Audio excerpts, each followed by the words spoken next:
I love The Witcher 2, but it's also one of the most frustrating games in the series. It capitalizes on the world of the first game in a wonderful way. Sure, it definitely represents a much larger swath of the continent, and we generally deal with much more grand issues than the first game, but Witcher 2 Assassin of Kings yet again expands on the atmosphere that the first game fostered. It introduces many new and interesting characters that manage to constantly steal the show. It weaves a vast network of decisions that, without looking too deep into it, leave you constantly wondering if what you're doing is right. The game puts choice at the forefront and tries to embody the spirit of the original stories that Sapkowski told. At the same time, though, the game can be incredibly frustrating to contend with. The controls for the newly introduced action combat system are rough. They can be quite janky and awkward to use. Controlling Geralt and trying to defeat our enemies definitely doesn't feel smooth in this new system. But how much complaining can you really do after we've left behind the system from the first game? The inventory management system is very rough, and the game is full of bugs even to this day. On top of that, there's something inside of me that seems to long for that aesthetic and feeling that I had while I was playing the first game. The atmosphere just isn't the same. While the second game does give us something, it just doesn't feel like the first. Just like I talked about in the first video, The Witcher 2 was the second game that I ever purchased on Steam. I bought it immediately after exhausting the first game. At the time, it was a massive change for the series and would bring the series closer to the style and design that it's known for today. There are moments from this game that I still remember from 8 years ago. Playing them brings me back to that time, and just like the first game, it holds a special place in my heart. But at the end of the day, all of these things combine to create The Witcher 2. And that's what I'm going to be taking a look at today. We'll be talking about gameplay, story, mechanics, and everything in between. If you haven't seen my previous video on the first Witcher game, I would highly recommend checking that out before you watch this video. There's a lot of context that is necessary, both from a story perspective and just comparing general mechanics. It's not mandatory, but I would highly recommend it. Spoilers for The Witcher and The Witcher 2. Hey Dad, it's me, your favorite son, and today I'd like to talk about The Witcher 2, Assassins of Kings. Have you ever wanted to learn to code? Maybe to get a job in the industry, or to work on that passion project, or even just for fun? Well, Boot.dev makes learning to code fun and easy. The program ensures that you never stay bored. You can earn XP, levels, and achievements. Turning learning into a game makes the whole process rewarding and fun. The program plays out like a captivating RPG, except you're progressing towards your programming goals and learning at the same time. It's designed to get you writing a lot of code fast, because hands-on experience and completing projects are really the only ways to learn. It's been shown over time that programmers have the ability to earn pretty great salaries. Stack Overflow states that the median salary for a back-end developer in the United States in 2023 was $100,000. Programmers also often work from home or remotely, making this the perfect path for those of you that like to stay inside. Boot.dev allows you to learn back-end web development in programming languages like Python and Go from beginning to end. On top of that, Boot.dev has an active and helpful Discord community willing to assist you if you ever get stuck or lost. If all of this sounds interesting to you, then click the link in the description box and use my code YourFavoriteSon to get 25% off your first payment to Boot.dev. That's 25% off your first month or your first year, depending on which subscription you choose. Now back to the video. CD Projekt Red had begun thinking about a sequel to The Witcher during the production of the first game. They began thinking about what the story would look like while finishing The Witcher's story. As soon as production was finished on the first game, The Witcher 2 began its construction. Making the game didn't begin as a simple process, though. The team had used BioWare's Aurora engine for the first entry. This tech limited them in many different ways. There were a lot of things that the team just simply couldn't do with the technology that they had at the time. This led to the creation of the Red Engine. This project alone took them about a year and a half of development time, but the advantages that it brought along with it were immense. New lighting that allowed the team to craft scenes and atmospheres exactly how they had envisioned them, modular character models that provided freedom from the copy and paste townsfolk that we saw in the first game. On top of revamped visuals and a new combat system, the game was shaping up to be something that the team truly wanted to create. But just like the development of the first game in the series, everything wasn't all peachy. While development on the engine began, the team was also looking at creating a console version of the original game titled The Witcher: Rise of the White Wolf. Widescreen Games worked on the port for Xbox 360 and PS3. The lead developer, Adam Badowski, didn't even like to use the word port, though, because there was so much of the game that they had to rebuild. It virtually had to be remade in general to be released on consoles. Not a lot is known about the cancellation of the remake, but what is known is that it almost destroyed CD Projekt Red entirely. It left them on shaky ground for the sequel. They faced bankruptcy, and the sequel to The Witcher quickly became something that had to succeed. There was no other option. This didn't mean that the team wasn't going to make something that they wanted, but it certainly has to be stated, because I have to imagine that this affected the team's motivations in one way or another. There was some slight controversy with the game in the Australian markets. One scene had to be slightly changed so that the quest involved wasn't offering sex as a reward. Initially, this fixed the issues that the Australian Certification Board had with the game, but later pre-orders were removed for that game. Luckily, they went back up just before the game's release, and it seems that licensing issues were to blame in the end, maybe. Even with all of the trouble during development, CD Projekt still set out to make something that they wanted to make, something that would visually and mechanically improve on the things that they started with the first Witcher game. The Witcher 2: Assassins of Kings was released worldwide on May 17th, 2011. A few notes before we get into things. I first just want to talk once again about the length of this video. The Witcher 2 is a massive game. Even though it isn't as long as the first game in the series, a quick playthrough will only take you a little over 20 hours to complete. It is still packed full of character, information, dialogue, story, and mechanics. Because of the nature of the story, the game almost requires 2 playthroughs to see nearly everything. Of course, 2 playthroughs won't even show you every single outcome the game has to offer. The game technically has 16 endings, sort of.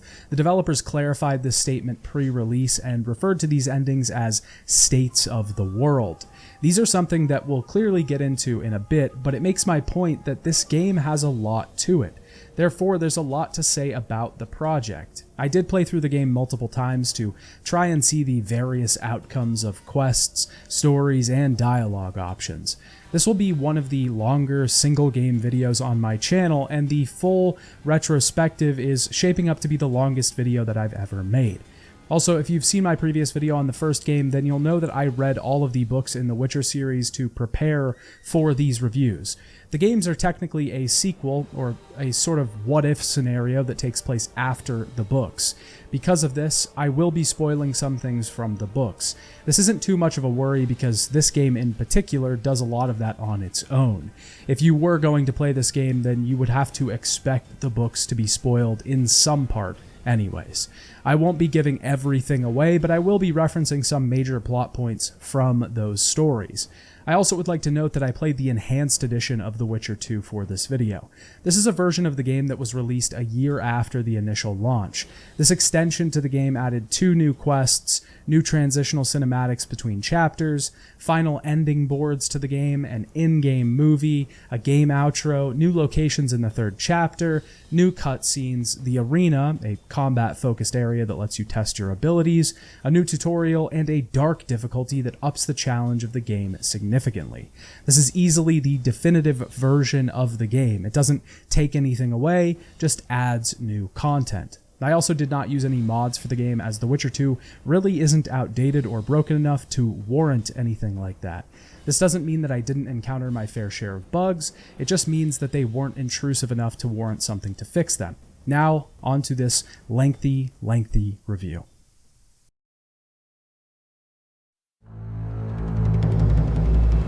The Witcher 2 actually begins with a tutorial, something that was added in the Enhanced Edition. Geralt finds himself on a dock in a gloomy forest. We're introduced to a dying man named Bolton of Ironford. He and his squire were attacked by corpse eaters. This is a small introduction into the alchemy system, which leads into our entrance to the fighting arena. This is a pretty comprehensive introduction into combat, something that we'll get into later. The tutorial will suggest a difficulty for you based on how well you perform in this combat test. This suggestion seems to err on the low side. We'll obviously get into combat later, as that's a whole topic in and of itself. The game officially opens on a quote from a monstrum, a portrayal of witchers. Indeed, naught is more repulsive than these monsters that defy nature and are known by the name of Witcher, as they are offspring of foul sorcery and witchcraft, unscrupulous scoundrels without conscience and virtue. They are veritable creatures from hell, capable only of taking lives. 6 years have passed since the northern kingdoms united and defeated Nilfgaard. This part of the quote is a little misleading because if you aren't familiar with the lore or the books, then it could be easy to think that this game takes place 6 years after the first game. This is actually referencing the end of the books. Now famine and disease are racking the north. Elves and dwarves live in poverty, but the tide is turning and they are starting to work with the Scoia'tael.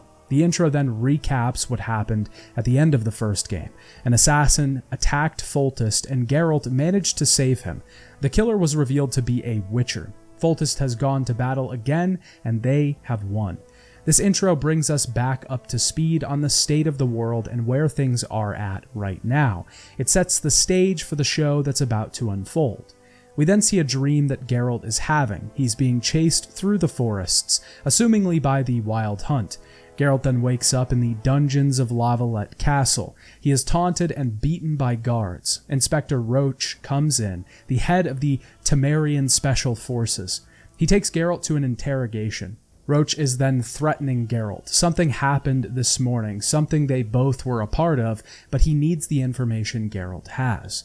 We will then begin a flashback sequence that starts the prologue, an introduction to the combat, crafting, alchemy, and all other systems in the game. It will also introduce us to the world and set dominoes that will fall to create the rest of the story. The flashback begins as Geralt wakes up in bed with Triss.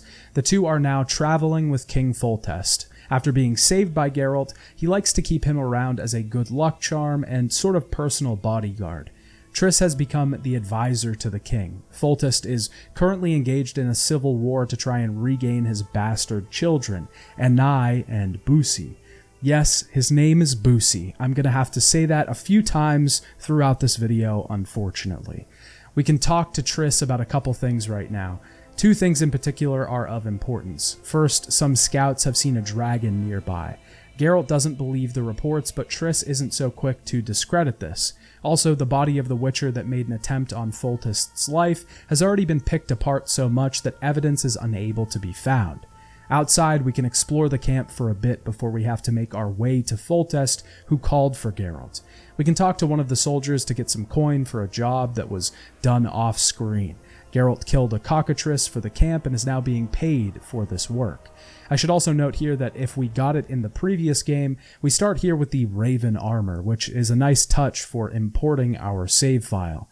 We can also talk to the Cintran Reavers to start a small quest, but one that's impact goes quite far.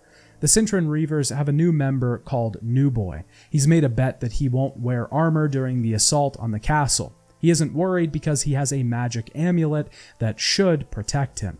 This can go multiple ways. We can just leave him be, we can convince him to let us inspect the amulet and convince him to wear his armor, or we can take the amulet. This quest will return in the next chapter of the game, but if New Boy doesn't wear his armor, he will die. If he does, he'll survive. He can give us the amulet later, if he lives, as a thank you for helping him. The amulet itself is actually cursed and will give us minus 10% armor, even if it's just in our inventory, until we have the curse dispelled. This is the first example of how branched out each quest can be. This actually makes the game kind of difficult to talk about because decisions can have cascading effects. One outcome will affect a decision we have to make in the future. This creates a negative effect though, because we can lose out on quests early on. If we entirely skip this new boy part, then we could miss the entire quest in Chapter 1. Or if New Boy doesn't give us the amulet, we just can't access the second half of this mission and its potential benefits. I really don't mind this though, because I think this rewards two things. First, multiple playthroughs. When playing the game again, we will discover things we didn't find in the first place. This is an incentive to play the game once more, in addition to the large incentive of the massive branching paths in the second chapter. The second thing this rewards is investigation. Looking deeper and making decisions with thoughtful intent is rewarded with quests and in-game items. When these things are incentivized, we don't just select the nicest or meanest option, we are forced to think about what the actual best option is. Of course, in a lot of these cases, there really isn't a way to know what the best option is, but the end result is the same. Before we head off to Foltest, if we explore the camp, we can also find introductions to arm wrestling and dice poker, but we'll get more into these later. When we find Foltest, he is walking with two others, but we're attacked by a ballista.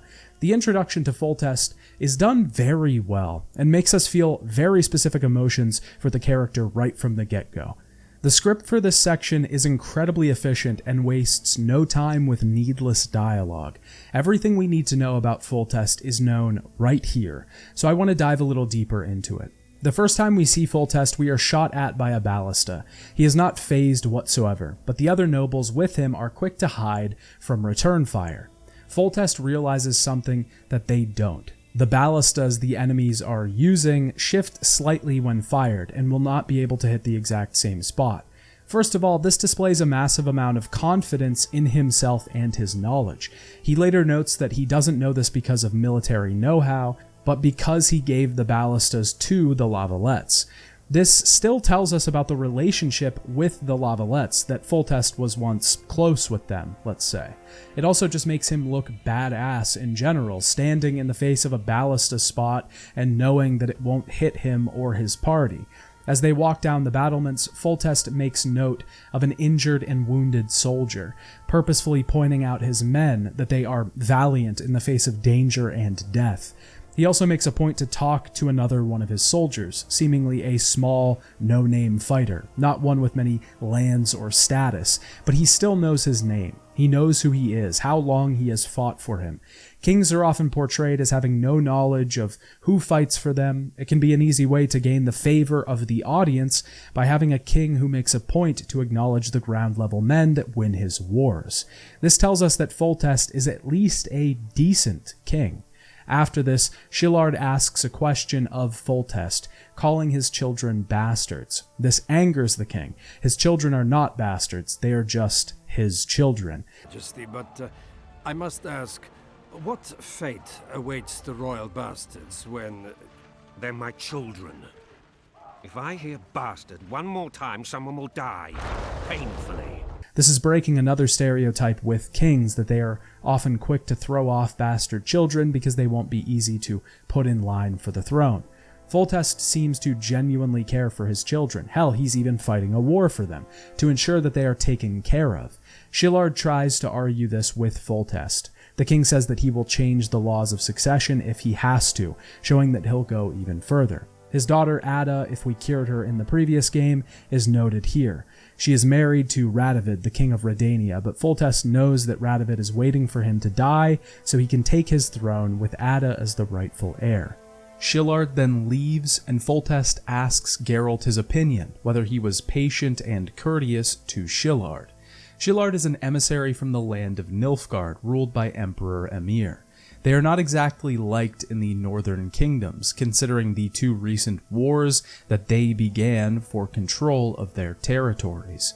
Foltest then finally takes control of a ballista to kill Count Echeverry, someone he knows personally. Once again, taking control of the ballista and doing things himself does actually show knowledge of military equipment, making the king more relatable to his own soldiers. This entire short intro gives us a great picture of King Foltest, and our opinion of him will develop over the prologue, but for now it tells us a few things. One, that he is a good king, someone to be commended and noted. He is a ruler that seems to do the job effortlessly. Sure, the head lays heavy that wears the crown, and behind the scenes there are struggles, but Foltest doesn't wear that on his face. He doesn't show that to others. He is confident in what he does and how he does it. Though Geralt is tiring of being in this camp at this point, preferring a life outside of wars and politics, it doesn't seem like there would be a better ruler to be serving at this point. We're then inside of the siege tower with Foltest. As we walk the tower, we learn what Foltest's motivations are. The Baroness Lavalette was convinced by the court and nobles that Foltest's children would be placed on the throne. But this isn't true. He's trying to bring his children out of this political plot. After this, like many times in this prologue, we'll jump back to the present, to the interrogation.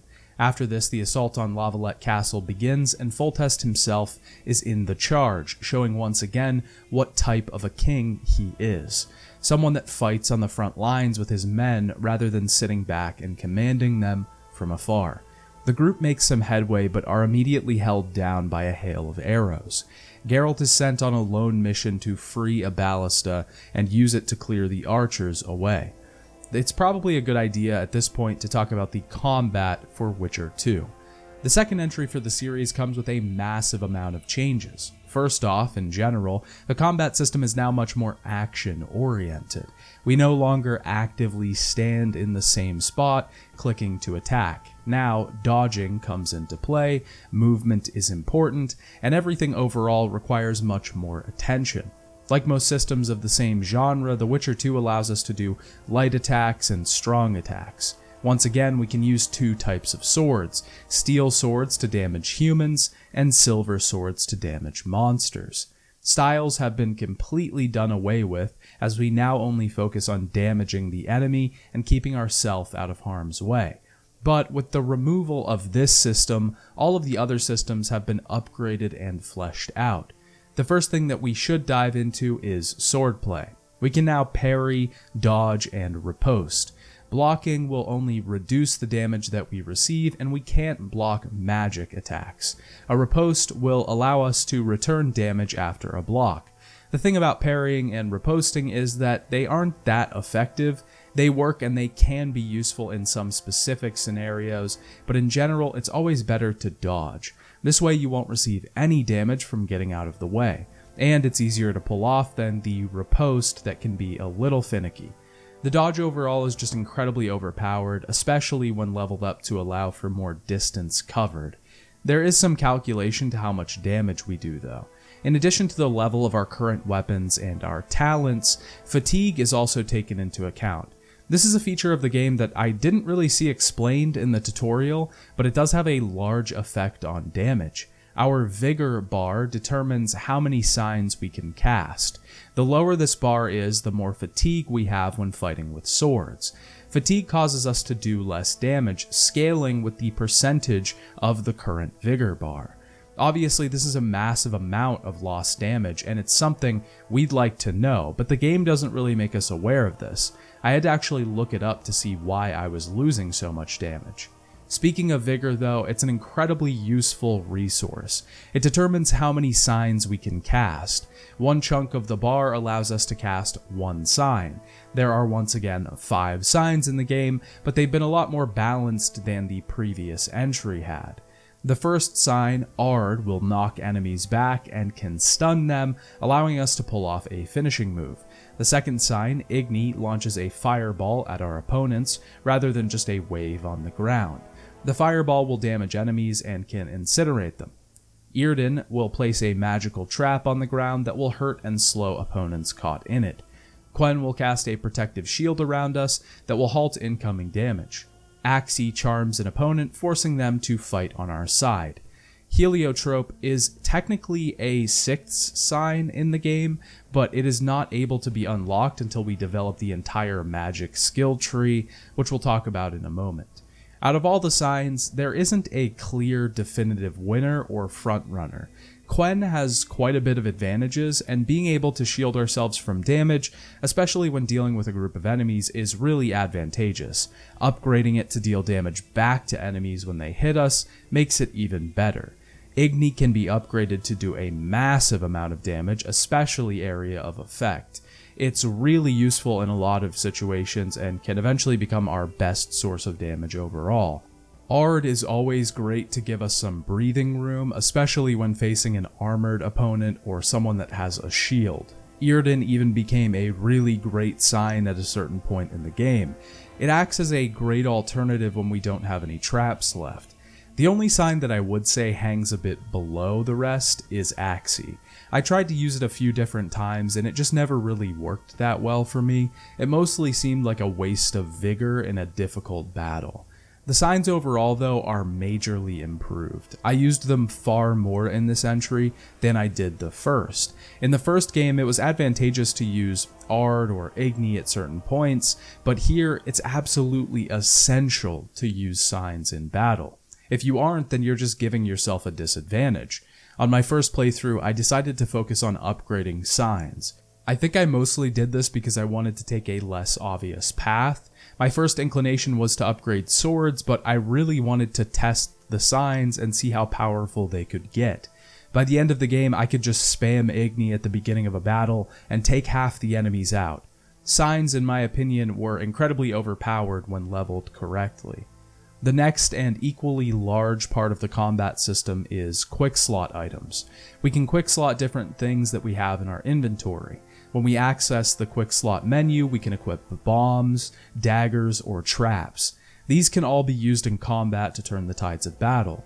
Bombs can be thrown to set out a poison cloud for enemies to get caught in, an explosion of fire to burn our foes, or a flashing explosion that will stun them. Bombs can be incredibly useful, and while they do have their cost, whether in resources or just coin, they can make a difficult battle a lot easier. Daggers can be used to our advantage as well. They generally just give us a straight damage boost when thrown at the enemy. This can be good for the spongier enemies that take a while to whittle down health. The traps are probably the most useful item though. With a large variety of traps to choose from, we have an arsenal of ways to set up a battle. Preparing for a confrontation with traps can be incredibly useful. The only thing that I noticed with the traps was that it wasn't exactly clear when you were going to get into a large battle. This requires some trial and error through death, but certain fights allow no preparation at all, making traps hard to use in the midst of battle. They can certainly turn the tide, but the design of the game doesn't exactly make them simple to use. The biggest thing that these items change in the overall gameplay though is the general pace and variety. First, because we slow down time when picking items or signs, it creates a slight moment to breathe. Sure, we had this before with being able to pause combat in the first game, but it wasn't very useful because the items we could use weren't necessary. Now it feels like time to think, time to plan the next move, and scope out the field of battle. The variety in choices and combat as well is greatly improved. We now have options at our disposal, and not just options, but effective options. Ones that actually matter, that actually do damage, that help us in battle and affect the state of the enemies. These things are worth seeking out because they actually benefit us and work. The other large part of combat that we should talk about is the talent tree. We gain talents each time we level up, but the skill system in this game is much more simplified. We no longer need to worry about talent colors and levels. Talents can be used in any tree. There are 4 trees total. We start out with the training tree, which only has a few skills to start us out on our adventure. The magic tree focuses mainly on signs. We can level up signs individually, changing Quen to shock enemies when they attack, or Igni's range and incineration chance. Each tree has its own rewards for reaching the end. The magic tree gives us the heliotrope ability, which allows us to generate and charge an adrenaline bar. I'd like to point out that the bar is the ugliest thing I've ever seen. It's way too big and it feels like it's just slapped on the UI later in the game because you most likely won't unlock this skill until much farther into this entry. Once the adrenaline bar is full, we can create a magic circle. Enemies inside will be slowed down, allowing us to obliterate them quickly. Like I said before, I felt that this tree was the most powerful, and I used it a ton, especially in my first playthrough. By the end of the game, Signs feels so good to use. Wiping out enemies with a single use of Igni is incredibly satisfying. Being able to take multiple hits with Quen and Ard knocking enemies off of their feet all feel great. The alchemy tree is mainly focused on creating potions and bombs, a system that we'll talk about more in Chapter 1. This system mostly concerns itself with making potions and bombs more effective. It also has the advantage of Berserk mode at the end, which allows us to gain a power boost for a short period of time. The tree is quite useful as well because of the general upgrade that the potion system has in this entry. Gathering resources and creating potions is much more useful overall, so this tree has its benefits. The final tree, the swordsmanship tree, is focused on increasing our power with weapons, but also our defense, health, and dodge. There's a lot here, and this tree probably has the most variety because it concerns itself with the base combat system in general, not just swords and their effects. The end of the tree allows us to unlock combat acumen, which activates a group finisher. This tree is really useful as a side focus. Throwing a few points into the tree to be able to gain some health and defense is probably a good idea in conjunction with another tree. The entire skill system overall is an upgrade on the first iteration. The system is much more focused here, and it never feels like we're wasting our talents on anything. There might be a few skills in our way in the tree that we need to unlock to get to other ones, and maybe we won't like those skills as much, but it definitely doesn't feel like we're loading stuff into skills that aren't going to make a difference. Also, the amount of skills has been heavily pared down. The first game had 246 skills in total, with the second game only having 51. This was a big issue with the first game because the skills didn't feel necessary. There was also a large amount of option paralysis. Giving you a handful of options from the start and making the skills actually mean something is a massive improvement.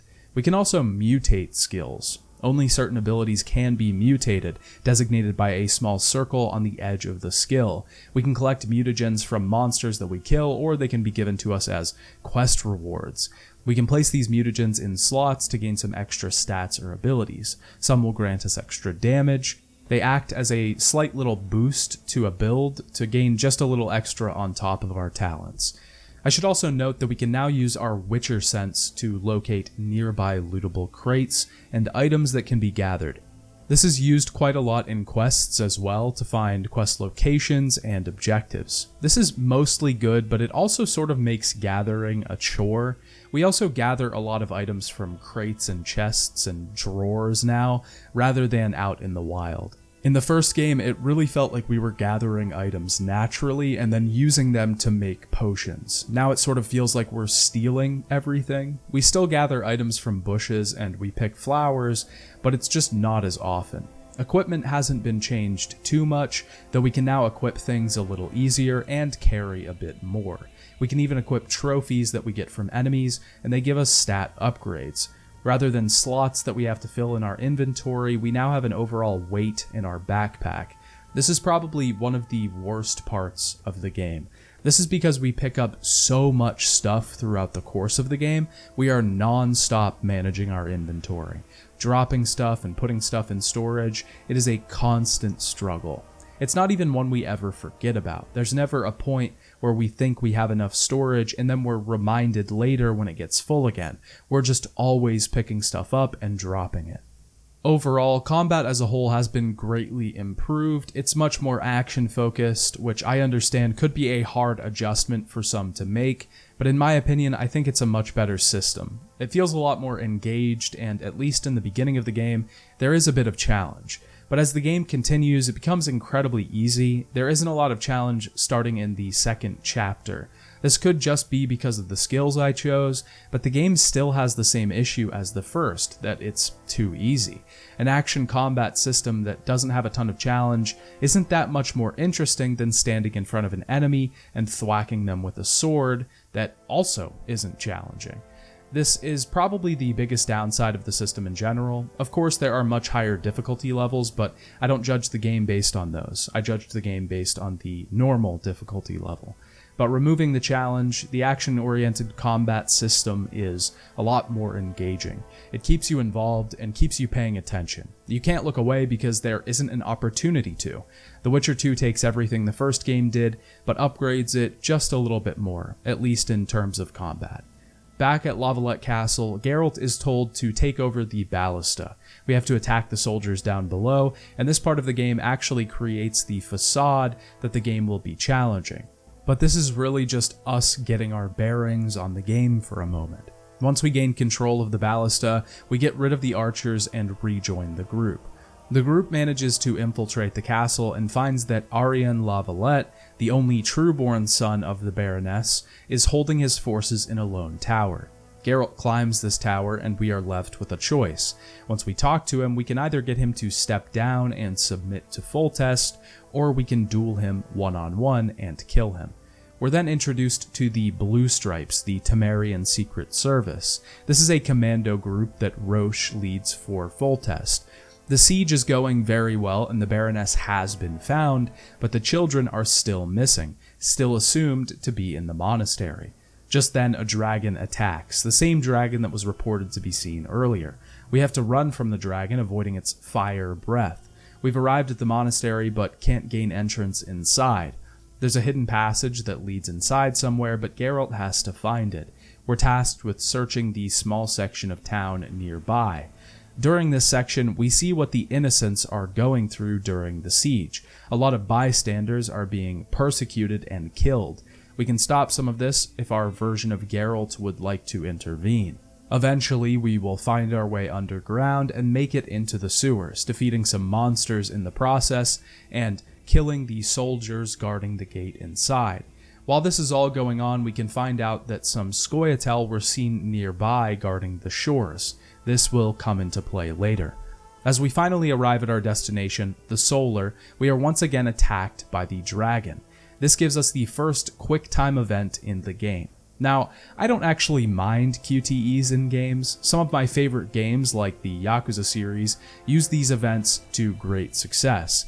But let's quickly dive into what makes a good QuickTime event and what makes a bad one. In a game with good QTEs, they make the player engaged. They signal the player at the right time to tell them that something is coming. A test of reactions is required from them. This is immersion. This is engagement. This is keeping the player involved in the story. But a bad QTE is something that isn't signaled, that the player doesn't know is coming and is suddenly required of them.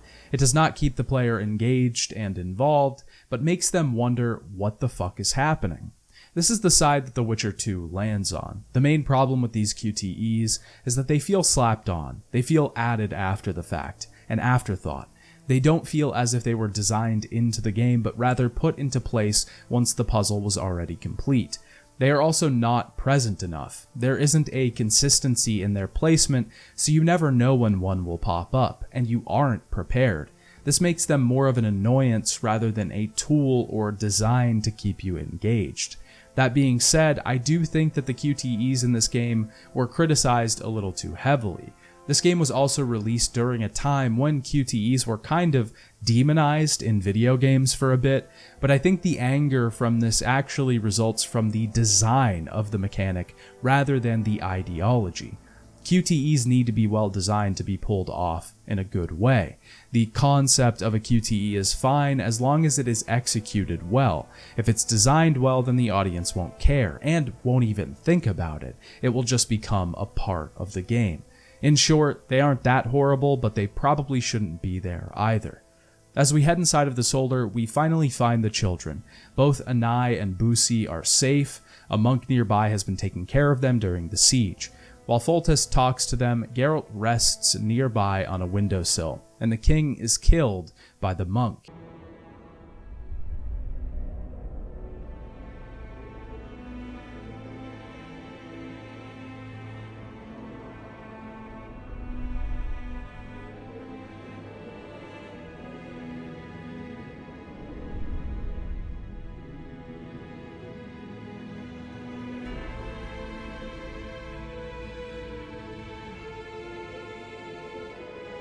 It was a Witcher in disguise. Another assassin has attacked, but this time he is successful.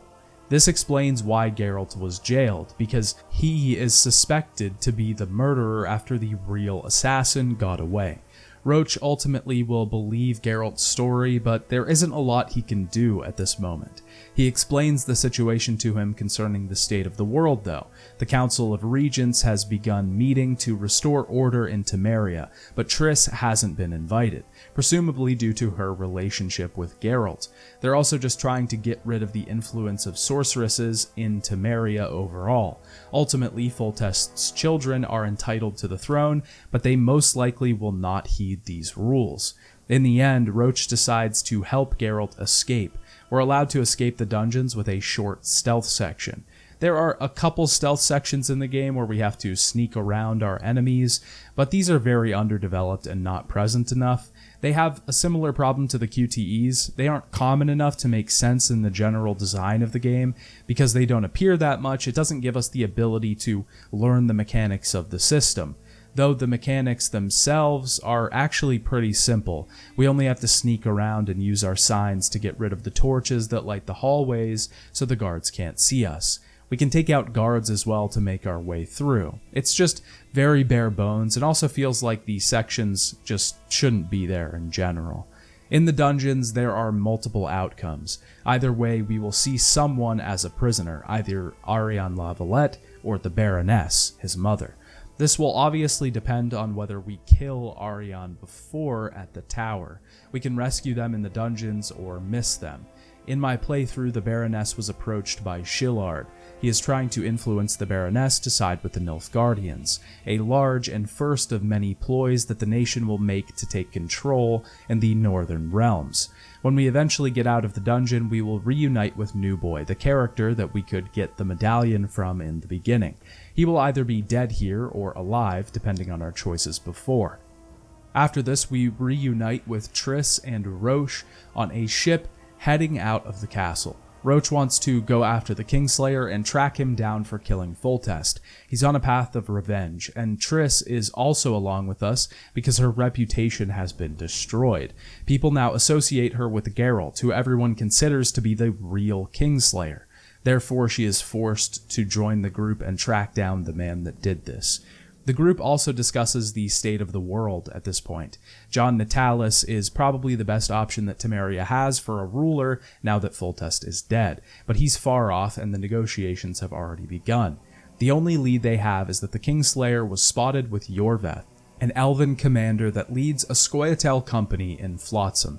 The only problem is this report was from a week ago, and the trail is most likely dead, but it's the best they've got, so the three head out to Flotsam. Now that we've gotten through the prologue, let's discuss the intricacies of what it does for the game as a story and as an introduction to the game. I think the biggest strength of the prologue is the first impression that it gives us of the game. This is the first that we see of The Witcher 2, and it sets a lot of things straight right up front. The biggest change that we immediately see is in that of the scope and focus. The first game in general was very focused. The story mostly took place in Vizima and the surrounding areas. It didn't really concern itself with the wider world outside of references. Especially in the prologue, the game was really about the Witchers, their home, and the bandits that were invading. The Witcher 2 steps this up a notch. The story definitely isn't as grounded or focused as the first game. I don't necessarily think this is a bad thing because the story becomes a lot more grandiose in exchange. It focuses on the world at large. The first game was more about monsters terrorizing small towns, the issues with the city, the problems between people. The Witcher 2 focuses on wars, politics, grand schemes, and the death of kings. The locations themselves even spread out across the world, taking us to many different places throughout our journey. This change can be received both ways and honestly depends on which sort of story you want. The first place that I go back to with this type of thing is the books, to see whether this is a true Witcher story or not. If it's an invention of the games, a change that the developers made to the type of story that the Witcher books originally told.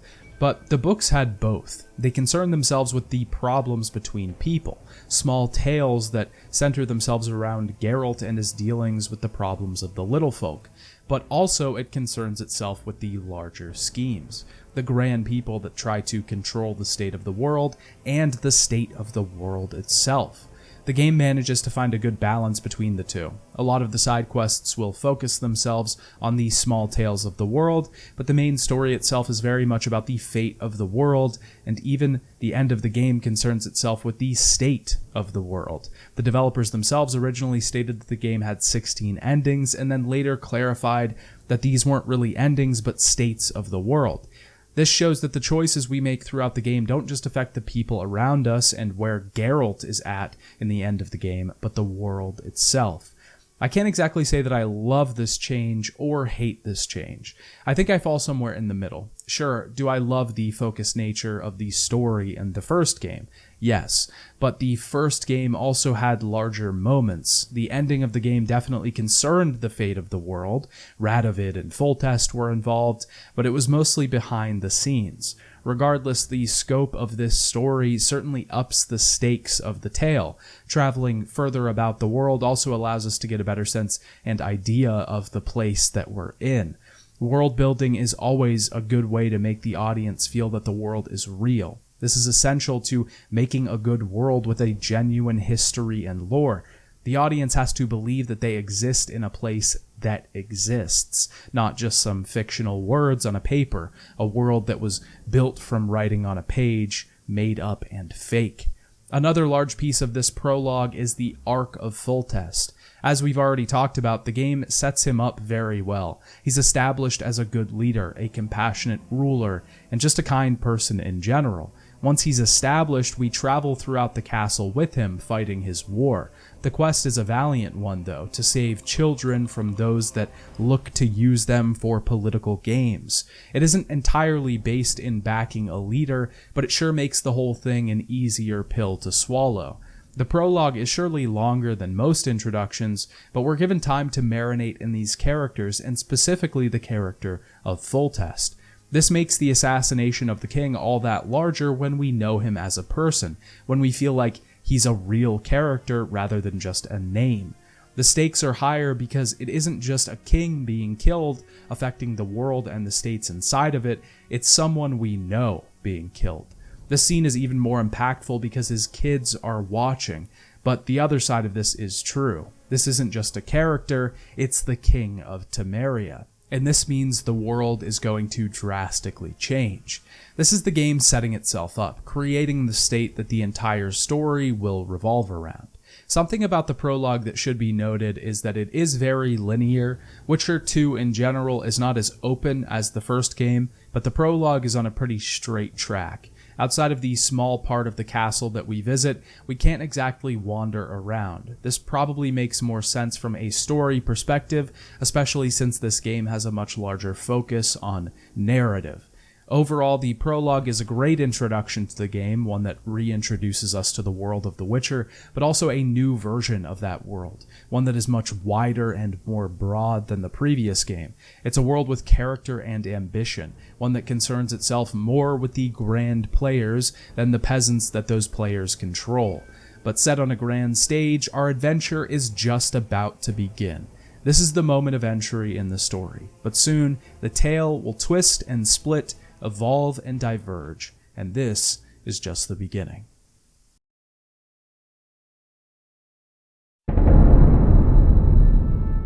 As Chapter 1 begins, we arrive outside of Flotsam. Before this, we get new chapter endings narrated by Dandelion, telling Geralt's story someday, somewhere.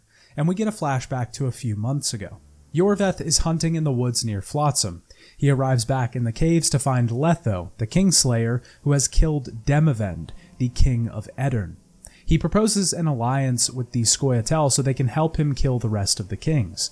In present day, the group arrives in Flotsam as we learn a few things about the land from Triss. This land was stolen from Demavend by Foltest. Roach helped with that process. As we walk along the shore, we come across Yorveth, the Elven Commando leader. He clearly has something against Roach for working with Foltest, and the Blue Stripes leader has had his reputation precede him. Vernon Roach, Special Forces Commander for the last 4 years. servant of the Temerian king, responsible for the pacification of the Mahakaman foothills, hunter of elves, murderer of women and children. Yorveth starts to spout his Scoia'tael ideology, and Triss uses a spell to try and get out of this. The elves in the woods already have their arrows trained on the group, but Triss manages to shield them before they are killed, and the group gets out. Triss is injured from using this much magic, and we have to defend Roach and her while making it out of the forest. The Scoia'tael don't follow the group into town, but Letho is with them. He remembers Geralt, but this memory doesn't go both ways. We then arrive in Flotsam, the place where most of our Chapter 1 adventures will take place. We'll go in depth on the town in a moment, but first we have to deal with what happens as we get into town. First, we are made aware that a hanging is about to take place in the village square. Geralt is told that a dwarf and a bard are the accused. When we get into Flotsam, we see none other than Zoltan and Dandelion. We rescue them from their fates, of course, by convincing the head of the town, Loredo, that these are good men. Of course, he isn't truly convinced, he's just in need of Geralt's services. We find out that Dandelion was accused of burning down a tower, and Zoltan was accused of being involved with the Scoia'tael. They both deny these crimes, sort of. The large problem with Loredo's introduction is that in letting the two go, he also riles up the population against non-humans. For now, we go have a drink with our friends in the local tavern. Here we catch up with Dandelion and Zoltan. These are honestly some of the best moments in the game. Some of the best things about the books are the traveling company aspect. There are grand high fantasy moments with magic and politics, but the moments in the middle where the group is just hanging out at a fire and having some drinks and talking about themselves or their adventures, it gives us time to develop the characters. It gives us as the audience some breathing room. There's so much value in the group time. These moments are few and far between in The Witcher 2, but they are still cherished while they're here. They're some of my favorite moments from the books, so their appearance here is much appreciated. It also wasn't really there in the previous game outside of the party side quest. Catching up with Dandelion and Zoltan, we find out that the two were headed to the dwarf's wedding months ago. It got called off, though, because the father of the bride believed that he was working with the Scoia'tael. Zoltan denies this again, but his role in the Scoia'tael is very unclear for the entire game, and I don't really think it's on purpose. You know, I don't want you thinking I'm all chummy with the Scoia'tael, and Yorveth detests me. Triss then provides us with the update on Temeria as a whole. A new king has not been chosen for Temeria, and the country is on the brink of civil war. The mages and sorceresses were not invited to the talks. Kimbolt was close to taking the throne, but the magic users intervened. Now, why is it important that magic isn't being used in rule? Well, to explain this, we'll have to talk about the role that magic users play in the world of The Witcher. This is something that we didn't really fully go in depth on in the previous game, but it definitely needs to be addressed moving forward. Because the first game didn't really include this aspect of the world, I didn't really go deep into it. In fantasy and the real world, we identify lands by their kings and their history. But in The Witcher, we identify kings and history by the sorcerers and sorceresses involved at the time. In general, kings use a sorceress as an advisor. Magic users are seen as weapons of mass destruction. They are incredibly powerful and influential in this world. They can change the tides of battle, war, and politics at once. In the past, they formed councils to determine what their goals as a people were. This has gone disastrously at times, causing destruction and death. Forces have risen against mages, and even in the southern kingdom of Nilfgaard, they are looked down upon, kept under a harsh rule. The fact that Temeria is choosing to go against the grain and not include them is quite a big deal. Pushing out the sorceresses could spell disaster, as they may choose to rise up and take power for themselves outside of the rule of magic. This is outside of the cultural hierarchy of this world. Breaking that mold and going against the system is not taken very lightly. Triss thinks to herself of the Council of Sorceresses in Baptism of Fire, the 5th book in the series. They've done it before. They've placed whoever they wanted on thrones, created the marriages and dynasties they desired and which were convenient for them. Spells, aphrodisiacs, and elixirs were all used.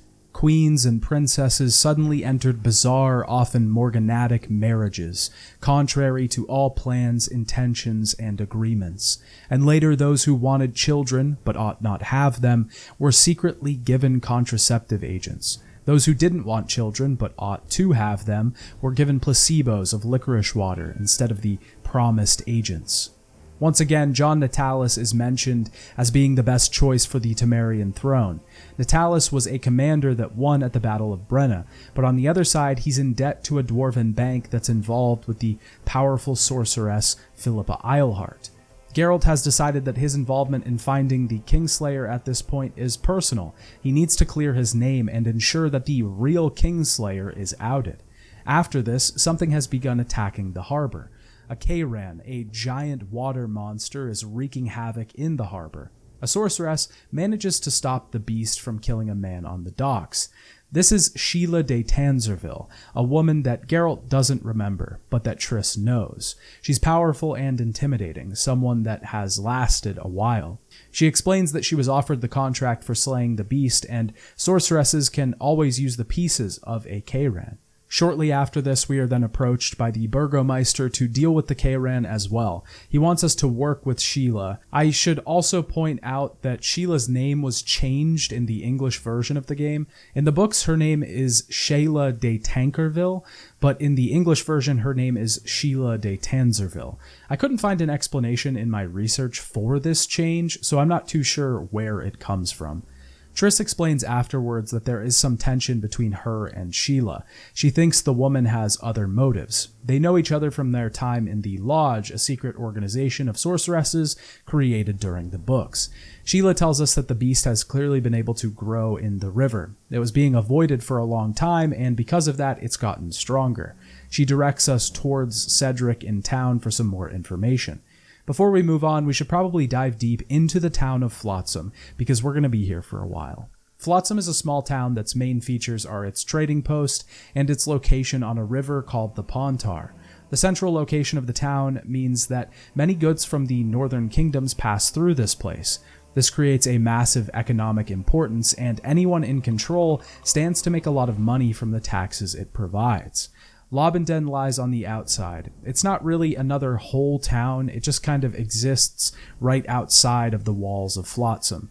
It's a small collection of homes and people with their own little stories. They even have a village elder that tells stories by the flame at night. The surrounding forests are host to all sorts of monsters, Andregas and Neckers. A commando of Scoia'tael also hide in the woods, waiting to pounce on Flotsam when they get the chance. Flotsam itself is pretty small. A few homes lay in the center of the city, providing roofs for the working citizens that live here. On the hill is the home of Bernard Laredo, the commandant of Flotsam. We will become very familiar with him shortly. As it goes with most towns, the tavern is the beating heart of the place. Activity, trade, drink, and entertainment can all be found here. At the Flotsam Inn, we can talk to the tavern keeper to sell and buy some items. We can also access our storage downstairs. This works much like in the first game in that any items stored here will be automatically transferred between other locations and across chapters. In the basement, we can also begin to take part in the mini-games that The Witcher 2 offers. The first is Dice Poker, which has returned in the second entry. We now have a new, visually upgraded board and some slightly changed controls. First, the game mostly works the same. We roll dice and try to make pairs, straights, or a full house. After our first roll, we can choose the dice that we want to keep to try to re-roll the others. The game now takes a little less time because we only play one round, no best of 3 anymore. Also, instead of rolling by clicking, we just have to actually toss the dice with the analog stick. We have to be careful though, because we could accidentally knock the dice off the board. These dice will no longer be in play. This is a little janky until you realize that just pushing the stick in the same way every time usually works. It is kind of a neat little visual feature, but outside of that, it doesn't provide much. Dice Poker again has an associated quest line, and in each place we visit, we can take on the best Dice Poker players in town. I once again felt like Dice Poker was a little rigged though. It felt like I would lose across the board way more often than I would win. I'm not sure if the game is weighted in the favor of the AI so that we can't infinitely make money, but either way the quest can become tedious as we just throw all of our currency at the NPCs until we win. The inn also has some fights that we can partake in. Boxing has returned as well, but is wildly changed. We no longer have a system to work around when fighting for money, we just have to complete QTEs to beat our opponent. Now, I can't exactly say that this is better than the last system, because The Witcher didn't have the most exciting hand-to-hand combat, but it also isn't really worse. There isn't a big difference in quality between the two. This system doesn't really provide that much challenge, we just blast through opponents like it's nothing. I didn't lose a hand-to-hand fight in the entire game, and I think I maybe missed 1 or 2 button presses overall. Because it's so easy, it doesn't really feel like there's any point because there's no risk of losing. Once we beat all of the opponents downstairs and gather our coin, we're invited to a more exclusive fighting ring. We can meet King Ziggy at night and he will guide us to the underground fight club that Flotsam holds. Here we can compete against real fighters for even more money. When we get to the last fight though, we're asked by Laredo to take a fall. Of course he's involved in this fighting ring, his corrupt hands are all in the pot. We can choose whether to win or lose the fight, but we actually fight someone pretty interesting. His name is Zdenek, and he's the champion final boxer from the first game, except he's got a dyed beard this time around, I guess. The third activity that we can partake in is arm wrestling. This starts upstairs in the Flotsam Inn and is a completely new minigame to the series. We can of course bet money on these short battles of strength. Our only goal is to keep our cursor inside of a small bar at the bottom of the screen. The longer it stays in the bar, the further to the right it moves. Once we get it all the way to the right, we win. It's again very simple and incredibly easy. It has slightly more challenge than the boxing matches, but that really isn't saying much. I only lost 1 match in the entire game, and it's a match that you can't win anyways. It was just another activity that felt like a chore rather than something that we could do that was actually fun. Beating all of the arm wrestlers in Flotsam, though, will lead us outside of the city to Lavenden. Here we can find a working man that is the strongest in town. If we beat him, he will tell us to arm wrestle Adam Pangret next, the only man he found that could beat him. This will continue the quest in the next area. Overall, the idea of these side activities are nice. It's good to have a way to make orans and have some sort of a distraction from the heavier things this world has to offer, but the challenge just isn't really there for most of it, and the design becomes needless rather than engaging. In addition to side quests and activities, Flotsam has a lot of little situations that we can get involved in as well. We can stumble upon 2 alchemists who want Geralt to drink an experimental potion. This will give us a mutagen that we can use in our skill tree. They want to study Geralt, and we can actually find them later in Chapter 3 to report on the experiment. If we want, we can have Geralt take some R&R time at the local brothel. There are many side quests in each area of the game. A lot of them are connected to the overall story, just like in the first entry, but some are disconnected and just their own little isolated adventures. Let's talk about all of the side quests that we can do before we get into the main story. We can talk to an elf in town named Cedric. Cedric is a drunk that watches the gates of the town. He warns the humans against the dangers of the forests and the monsters that lie in wait. He tells us that a nearby old manor was converted into an insane asylum a while ago. The lunatics from the war were locked inside, and recently 2 people went off to explore the place. This starts the quest In the Claws of Madness. When we arrive at the manor, we can find Rupert outside. He explains that he and his friend Grindley came from Eddern to look for herbs. His friend is now trapped inside the derelict manor. When we head inside, we find a Nilfgaardian ghost wandering the halls. Spectral flames lick the cells off to the sides. Combat in here is mostly against wraiths. They're a little more difficult than the rest of the things that we find in the surrounding forests, but can be dealt with using proper preparation. We will find Grindley rambling in the halls. He's starting to go mad and needs some medicine to clear his head. I should note here that this side quest has a certain tone to it. It's actually kind of horrifying in a strange way. It's a bit scary, but kind of the way that a fairy tale can be scary, rather than in your face. The ghost himself, the spectral fire, the design of the manor, the terrified men, and the ghosts of the dead patients, it's all done really well, and definitely feels like a detour from the regular tone of the story and this entry's side quests. Bring me their hearts, so I may feast on their cowardice. Bring me their eyes, so I may spit in them before they are forever extinguished.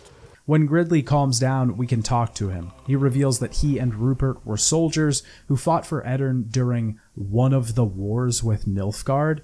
This is kind of an odd way to word this, coming from the guy that fought in the war himself. This would be like saying, yeah, I fought for America in one of the world wars. The two had a field hospital set up in the manor, and the inmates were friendly in the beginning. They captured a Nilfgaardian scout, though, who had the location of a hidden treasure. They tried to torture the scout, and after this didn't work, Rupert used a special herb that would make someone tell the truth. The Nilfgaardian was still tortured after giving them the location of the treasure, and this created chaos. The patients started to turn against the camp and lost their minds. A woman patient ended up killing the commander and took their map. This ended up being all for nothing. The two have now come back to this place to try and reverse their fortunes. We can go talk to the Nilfgaardian spirit, who wants the pair to be judged. Ultimately, he wants us to kill them and bring him their hearts. We have a couple options here. First, we can find an animal heart and try to fool him. We can also just give in and bring the pair down for a sacrifice, or we can just straight up fight him. I chose the third option on my first playthrough. He definitely isn't a difficult battle by any means, and can mostly be defeated by stabbing him in the back and rolling out of the way of his attacks. If the pair is still alive at the conclusion of this quest, we can choose what we want to do with them. They can be sent back to Flotsam to face punishment for their crimes, or we can let them go. I decided to send them back. This pair seemed desperate and ready to do anything to get back to their fortunes. They needed something for what they did. Maybe not death, but something. Another quest that we can take begins when we hear complaints of the village's nearby troll. Trolls in the world of The Witcher seem to be less of a fearsome beast, but one that actually helps out humans. Trolls will live under bridges and maintain and fix the structures, as long as people pay the tolls that they collect. We learn from Chorab, the village elder in Lobenden, that the troll is generally good-natured and doesn't hurt people, but lately he's been drinking a lot and has completely neglected the bridge. It's broken and needs fixed urgently. We can go talk to him and he fights us, but eventually gives up. Diving a little deeper, we find out that the troll's wife has died. She was killed by someone in town so that they could take her head. If we find out who did it, the troll will fix the bridge. Zoltan and Sheila can both give us some leads, but we can ultimately find the troll's head in Sendler's house, a local merchant and craftsman. He bought it off someone, and we can track the purchase back to some bandits in the cemetery. We can fight these bandits and kill them to learn that they're actually working with Thaler, the Temerian spy from the first game. After this, we can head back to the troll, and he will thank us for our efforts, promising to get off the booze and fix the bridge. The side quest, The Smell of Incense, begins when we talk to a local man on the docks who wants a specific herb from a local dealer. He tells us that the dealer is making harmful potions for the people of the town, and he wants the herb so that he can study what it does. When we find the dealer, the people of the town are also protesting against him. Vilmos Martok is the dealer that owns the shop. As always, there are multiple outcomes to this. We can get the herb for the local man or not, but we can also decide to shut down the shop or not. We will be rewarded either way for siding with the townspeople and forcing the shop to shut down, or for siding with the dealer and letting his shop stay open. But we can only continue the quest if we get the herb for the local man. He then tells us to meet him outside of town, where he blindfolds Geralt and kidnaps him. We're taken back to his base and we have to break out, killing all of the bandits in turn. They had clearly planned to use the herb for nefarious means. We can also continue the side quest from the beginning of the game in Flotsam. There's a merchant in town that can take the cursed amulet that we got from New Boy. Her name is Anezka, and she will be able to remove the curse if we bring her the correct ingredients. The unfortunate thing is we have to make a lot of specific choices. We have to complete the In the Claws of Madness quest to get the Essence of Death. We have to kill the troll instead of helping him in Troll Trouble. We have to gather Endrega fetuses from the monsters in the forests, and we have to get Arrakis eyes from a beast in the story. We can then meet the woman and defend her while she performs a ritual. Afterwards, the amulet will give us +1 vitality regeneration just for having it in our inventory. We can start the quest Malena by finding a female elf that is being held by local soldiers. She's been suspected of killing some nearby guards and working with the Scoia'tael. We can head into a cave and find the bodies of these guards.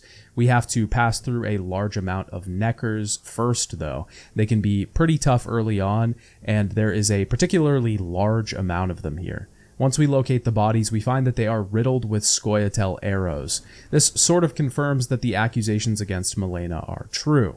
We can either tell the guards this, or let her take us into the forest. Here we are betrayed and attacked by Scoia'tael. She gets away only to appear again outside of the ruins of the field hospital.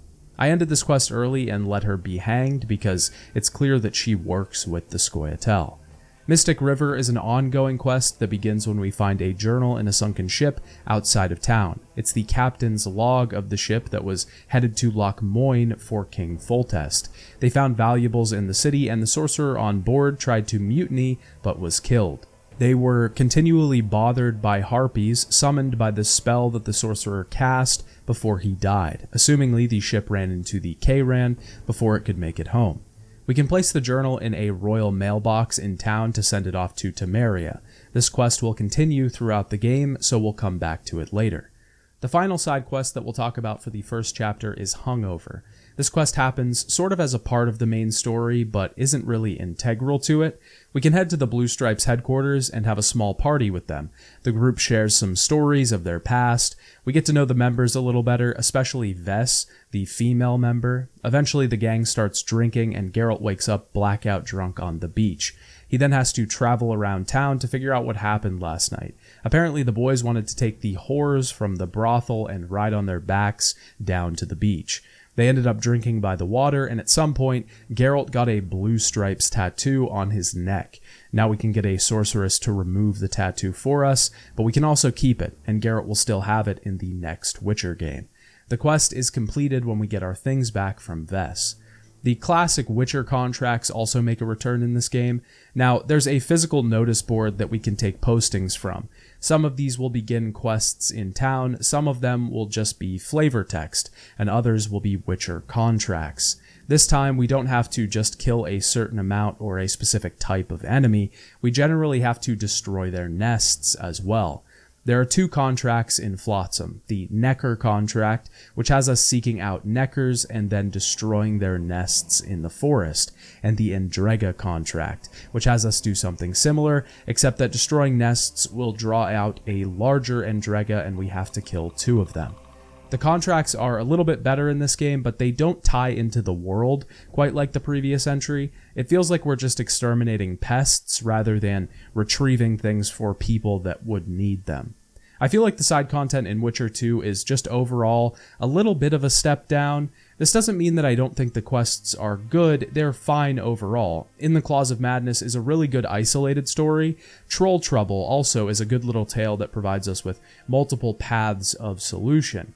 This is true of a lot of the side quests, but there are a few that we haven't talked about that directly tie into and affect the main story.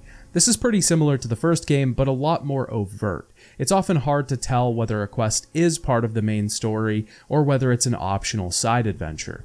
I will say though that this game does choice much better, especially when it comes to side content.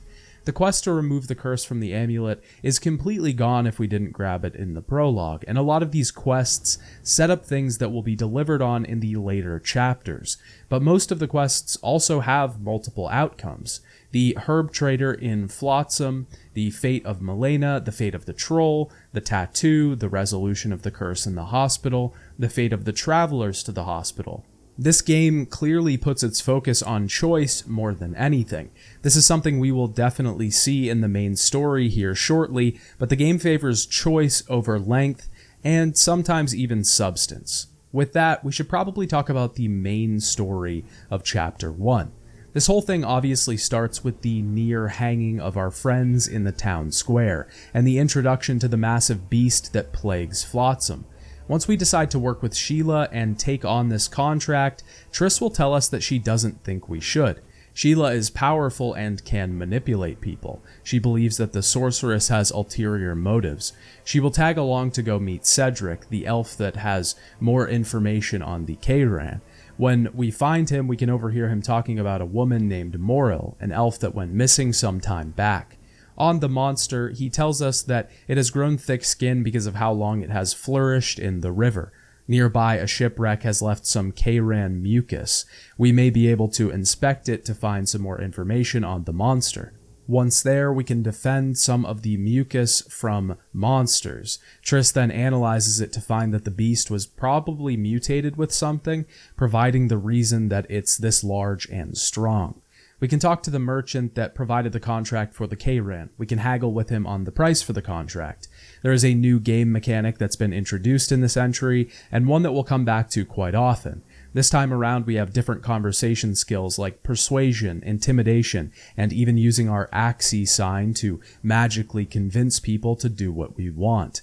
This will be used at critical points in conversation, not only to get more money out of people, but also to get small pieces of information or to complete a quest. Each skill has its own level, and the more that we use it, the stronger it will get. I'm not really sure if I just got super lucky, but I almost never had a problem with one of these checks failing. They succeeded about 90% of the time. Only a few times in my first playthrough did they fail. It's odd, but they seemed a little too easy to pass. There was almost never a reason not to try. We can also collect traits for doing certain things in-game. The experienced trait can be earned by destroying 10 training dummies. Some of these can be found early in the game and throughout the other chapters. If we do this, we get 10% bonus experience. If we convince the merchant to double the amount of money for the Kayran, then we get the haggling attribute. This reduces 20% to the price of the items that we buy from shops. These are incredibly useful across the board, and a lot of them make the game much simpler.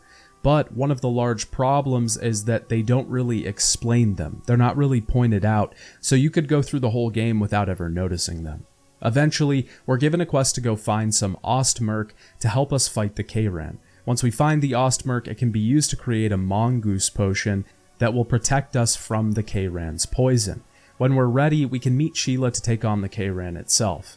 There's a lot of problems with this fight overall. The first problem is that even though a lot of the design of The Witcher 2 is reliant on preparation, we can't really prepare for this fight until after we are aware of it when it begins. If we don't know when the fight starts, then how are we supposed to know to drink potions beforehand?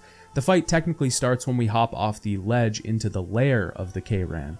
The other issue with this fight is not a localized change, but one that takes its effect across the entire game. This is the new focus on a cinematic tone. This is felt in the cutscenes, the gameplay, the environment design, and the boss battles.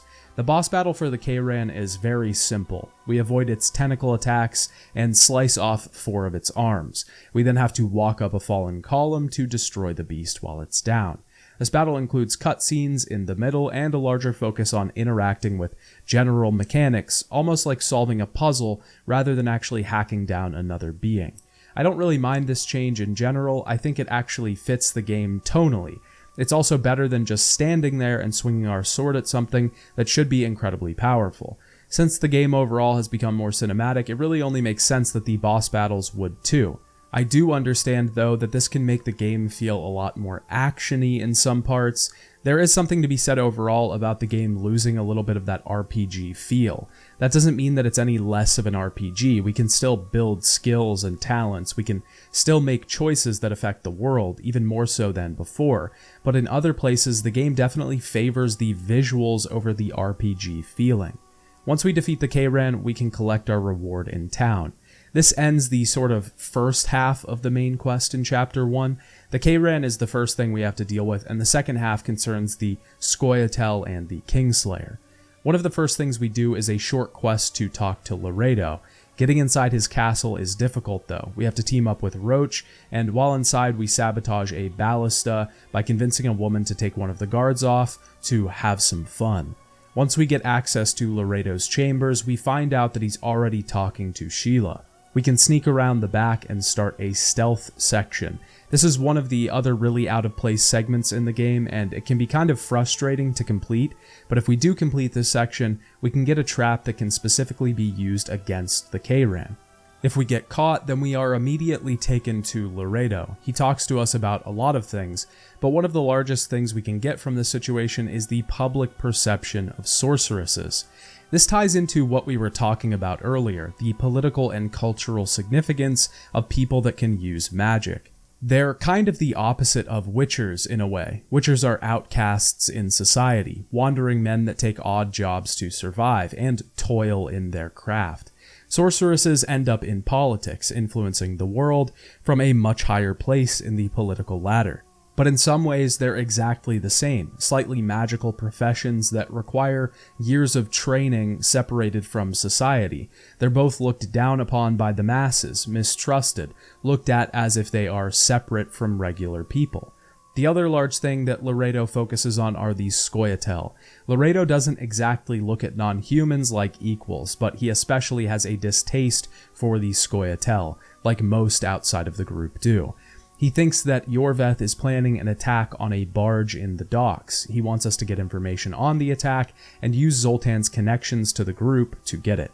Laredo claims that he's worried about the town's earnings, but he's really worried about the tolls that he collects from trade. We can give Laredo a non-committal answer here, not knowing really whether to trust him or not. Almost immediately after we hand in the contract for the K-Ran, Triss approaches us. She wants to go see the elven prisoners on the barge nearby. They were taken captive and they may have more information on the Kingslayer or the Scoia'tael. We meet Karen Ape Esnalin. He is a member of the Scoia'tael in Iorveth's unit. When we eventually use Axii to calm him down, he tells us that he met Letho. The Kingslayer plans to betray the Scoia'tael. Kieran also happens to be a great representation of the dedication that the Scoia'tael have to their own cause. We need your help. We need to speak with Iorveth. Like hell, Dwan. I'll tell you nothing. Geralt wants to warn Iorveth because he doesn't want the Kingslayer to get any more ground. Here we get another flashback. Yennefer and Geralt were killed dead and then taken away by Ciri.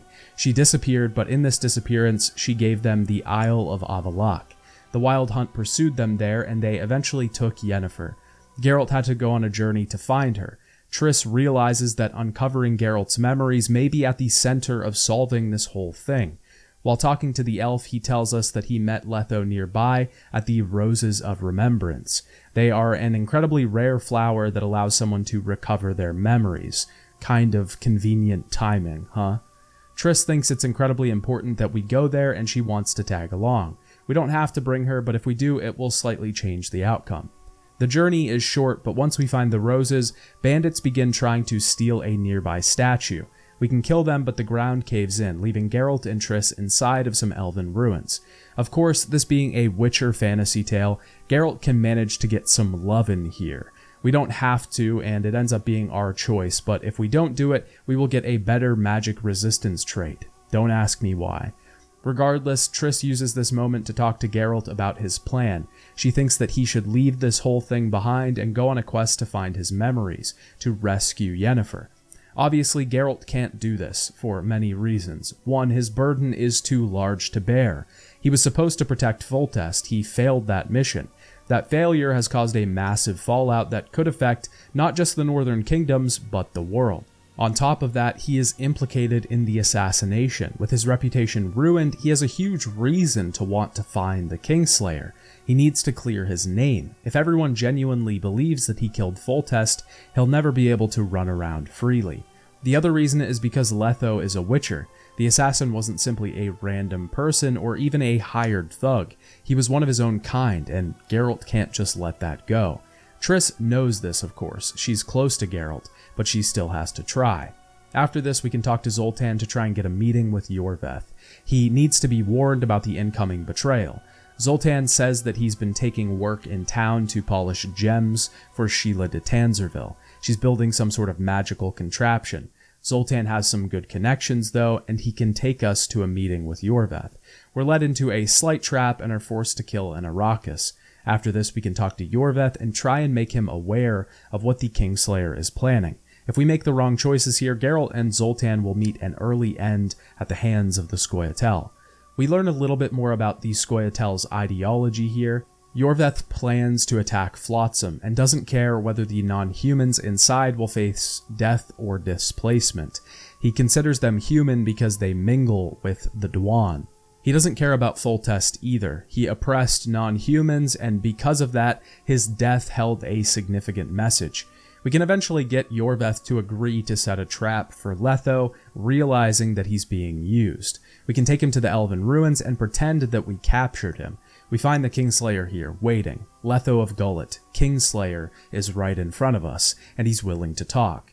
He says that the Kingslayers work for no one. He's also insistent on his relationship with Geralt, that the two met in the past, and he saved Letho. But of course, Geralt doesn't remember this. Letho is working with two others, Serret and Ox, but they are currently in Edirn.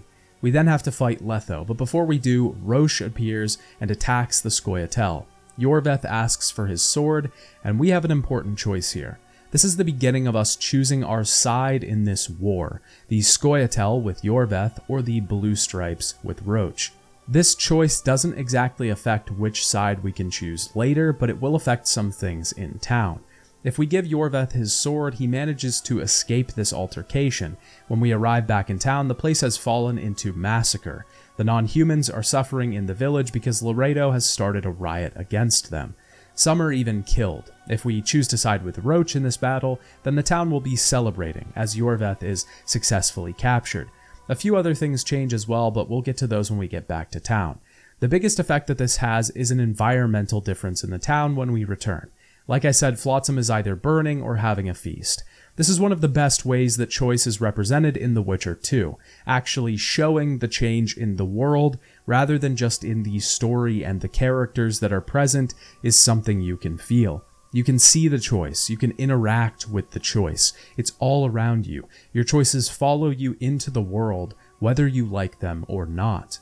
Either way, we will have to fight Letho. The two fall into the ruins and have their first duel. We can't kill Letho here. Our goal is just to get him down to half health.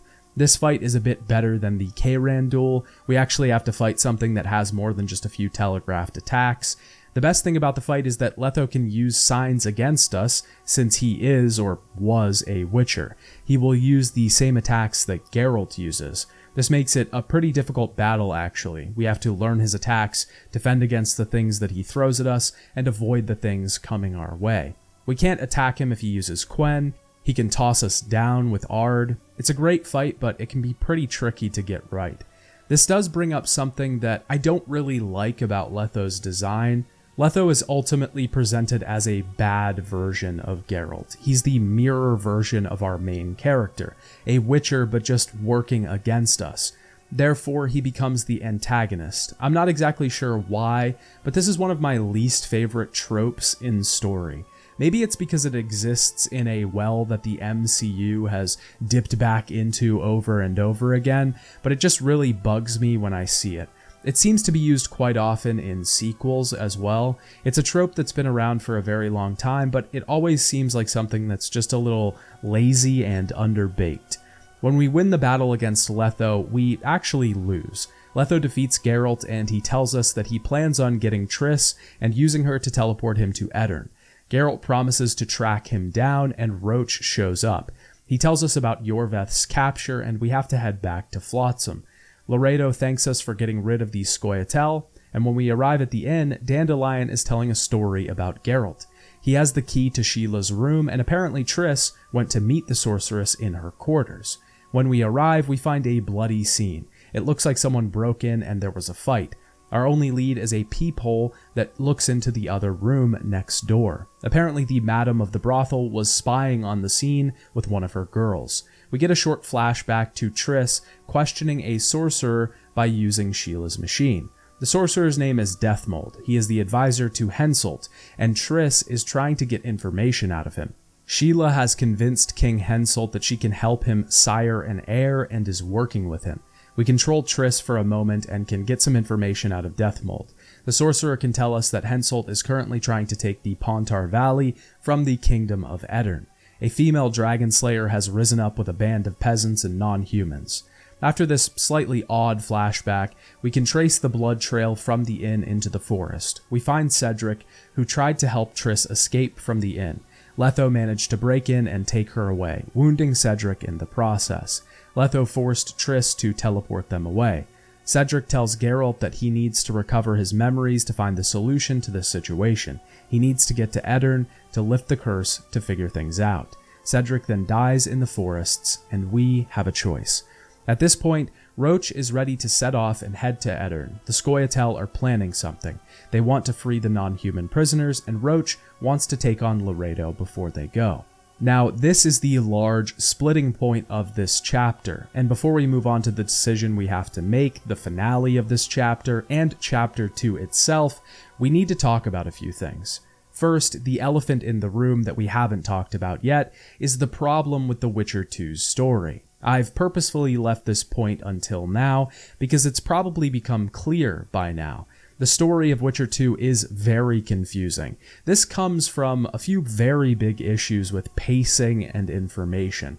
I talked earlier about how the game succeeds in certain areas with efficiency and dialogue, but this isn't true across the board.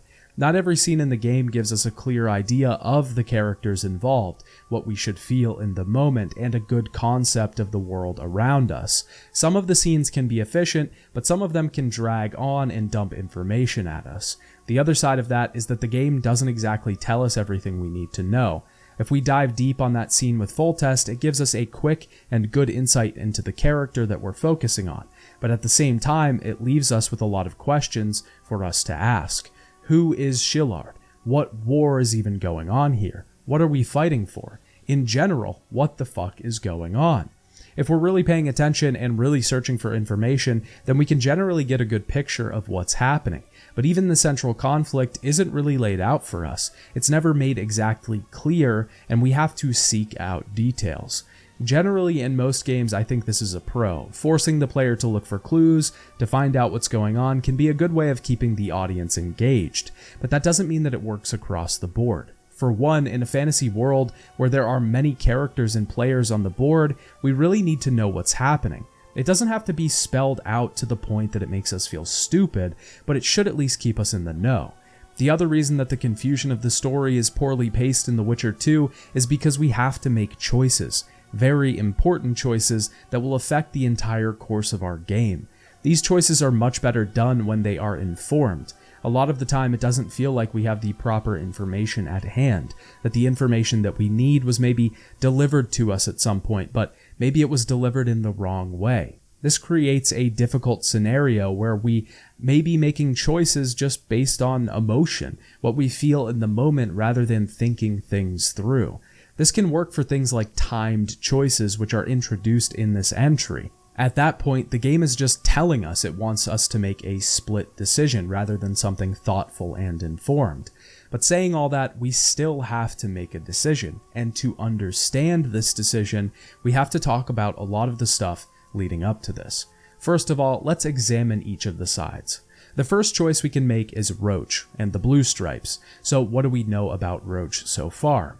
Our first introduction to Roach is kind of a negative one. He's introduced as an antagonist, someone that is keeping us in jail and is questioning us needlessly. Once he hears Geralt's story, though, he sees that he is not the culprit. He helps us get out of prison and even joins us on our journey to Flotsam. He realizes what his mission is, to avenge the king that he served under, Foltest, and find the person that killed him. When we arrive in Flotsam, we even take on Laredo with him, a seemingly corrupt man that runs the town. The Blue Stripes are his band of soldiers. We even get to bond with them during the hungover quest and spend some quality time with the group. All of this presents the group and Roach himself as the good guys. Theirs is a mission of revenge, sure, and revenge isn't the best option, but they are fighting for something. Our first introduction to Yorveth isn't great. When we meet him on the beach, he talks down to Roach, someone who was presented as our friend until now. We then learn that he is working with the Kingslayer, the man we are out to get. We eventually, of course, learn that this is a ruse, so theoretically, our feelings should be reversed, right? When we learn that the Kingslayer was betraying the group, we should flip and realize that Yorveth is one of the good guys as well, but this isn't really how it works. Examining Yorveth's side is a lot more complicated. The main reason for this is that he is connected to the Scoia'tael. He runs a group of the Scoia'tael, and this comes with a lot of baggage. We talked about this a little bit in the first game, that the Scoia'tael are not a good group, but it's time to go a little more in depth into this. Let's talk about the history of the group. At the beginning of the First Northern War, the Scoia'tael were created. The group had hoped that they could restore elven rule. Fed up with the oppression of non-humans throughout the years, they wanted a better life for the other races of the world. They sided with Nilfgaard in the war and were eventually stopped, with Demavend III even setting up the Aedirnian Special Forces as a way to combat the Scoia'tael. The Scoia'tael would become a constant force after this. Even though their numbers were greatly reduced, their popularity would rise and fall with the events of the times. The band themselves are not liked outside of the people that openly side with them. Most hate the Scoia'tael because of the methods that they use. One of the biggest things that the developers talked about when discussing character design was playing on the stereotypical elves. Generally, elves in fantasy are depicted as a beautiful and holy type of people. They wear armor, they are draped in mystery, and their history makes them a figure that is raised above that of the common man. Some of this is true of the elves in The Witcher, but not all of it. The elves here are generally depicted as scrounging in the forests, dirty with armor made from whatever they have. They've been through battle, survived wars, they are fighting for their lives, and they live deep in the days past the glory of what their race once was. This can be seen no better in a character like Yorveth, a scarred man, battle-worn and bitter. I think all of this works for the design perspective, but the elves in general hold an incredible grudge. No one explains the Scoia'tael better than Cedric. What are the Scoia'tael fighting for? Do you ask about the old ones, who hoped to restore our race to its previous glory? Or about the young ones, who fight for survival and out of suicidal revenge? Yorvith's warriors. Which mold do they fit? They believe they are still independent, and that there is but one just way to view their cause. In truth, however, they're but a shadow of the Enshe's former glory. They cling to delusions to the very moment when a sword or a noose ends their life, or until they realize the truth themselves, which is, I believe, the worst. The means that the group uses to get their methods across are not exactly the most gentle. We saw this in the first game, as the Scoia'tael were willing to take innocent hostages to further their cause. They do not shy away from shedding blood as long as their movement goes ahead. In the second game, this doesn't really change. The Scoia'tael condemn the non-humans living in Flotsam. Because they live with Dwan, they are Dwan. They are not actually fighting the freedom of non-humans, they are fighting for Scoia'tael superiority. Even the game itself doesn't like the Scoia'tael. Every time Zoltan's connections with them are brought up, he tries his best to make it clear that he's not actually involved with them. You know, I don't want you thinking I'm all chummy with the Scoia'tael, and Yorveth detests me. This is the developers basically telling us that your friend, one of the good guys, is not hanging out with the bad guys. Yorveth is the face for this movement, at least in The Witcher 2, and I can't say it's exactly easy to want to pick his side. The first playthrough that I completed, I chose Roach's side. I of course went back and played the game again, following Yorveth's tale, but my natural inclination was to pick Roach. This was again because of how the two characters are presented. It's hard to remove Yorveth from the Scoia'tael in our minds, and by extension the terrible deeds that they have committed. Roach is someone new to us, and the Blue Stripes are an organization that we have no knowledge of before the events of The Witcher 2. He's a clean slate, and he immediately presents himself as an ally to Geralt. They have the same goal, albeit with some different motivations, but the same ending point. Siding with Yorveth doesn't just mean clearing Geralt's name, it also means aligning with the group as a whole. But what does this choice actually mean for the game? Well, that's something that we'll examine a little further in the video with one of the later chapters, but for now, just know that this choice is massive. Choosing Roach or Yorveth will split us up onto their path and completely change the events of the second chapter of the game. This is probably one of the best parts of The Witcher 2, its impact on what we actually see. Because of this, it's almost mandatory to replay the game in its entirety. If you want to see all of it, you'll have to go through it again. This also solves the issue of confusion with the plot. By the second time around, you will have a much larger grasp on what's happening than the first time. This isn't a real solution though, because forcing a player to run through the game again isn't practical. There aren't many studies that I could find that focus on replayability in video games, but one study from 2011 notes that replayability mainly flourishes in games with a social aspect. The study is 12 years old, but it did happen to come out at the time that The Witcher 2 was released. Across the board, I don't think people tend to replay games that much, so you can't expect your player to take this route to solve an issue that design has created. From here on out, we will be talking about the Roche path for the rest of the story. I will return near the end of this video to talk about the Yorveth path and what it brings to the table. When we meet with Roche, he makes it clear that he wants to deal with Laredo before they leave for Addern. This then begins an infiltration plan with the Blue Stripes to break into Laredo's residence and track down a K20 spy inside named Arnold Malager. We can actually take a hidden path to get into the castle that's located inside of some nearby caves. They're the same caves that we found the dead soldiers in during the Malena side quest. Once we get into the building, we have another stealth section that carries us throughout the tower. The original plan was for Vess to infiltrate the place by posing as a working girl, but she's been captured and now we have to save her. On our way up to the tower, we meet Laredo's mother, who actually seems to be running the Fist Tech trade. We can also find a note in the tower that reveals she's been causing problems for him with the nobles. Once we reach the top of the tower, we find Vess captured and have to take on Laredo. Laredo is easily one of the worst fights because he just gets stun-locked very quickly. He has a bunch of health, so it takes a while to actually kill him, but there really just isn't a fight here. He just gets backed up into a corner and killed. We can free Vess and we find Moril being held captive in a back room. Apparently the elven woman that Cedric was looking for was taken hostage here. She's pregnant as well. She was held as Laredo's personal slave.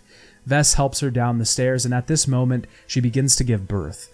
We have to defend the woman from the soldiers attacking until the baby is born. Roach eventually arrives with backup, but he was stalled by Yorveth in the forest.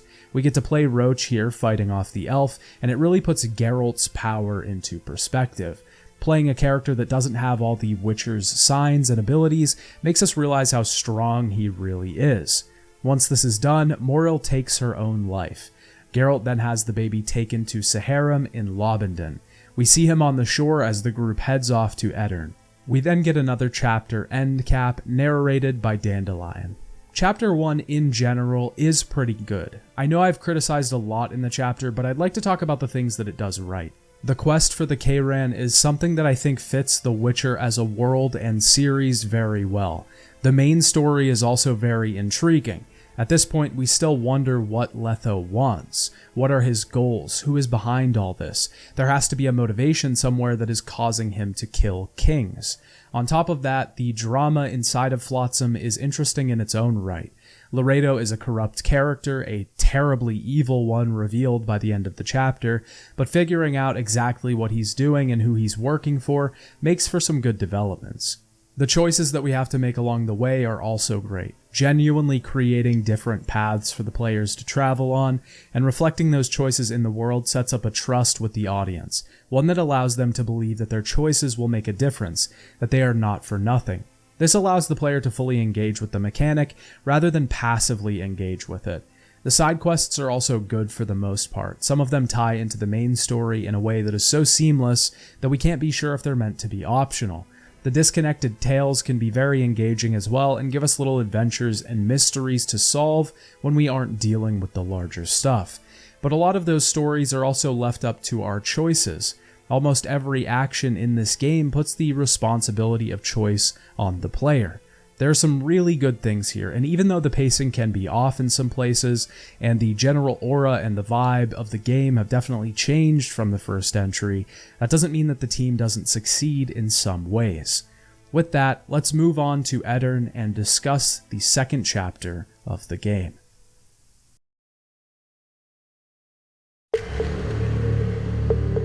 Once again, we are focusing on Roach's path for the beginning portion of this video.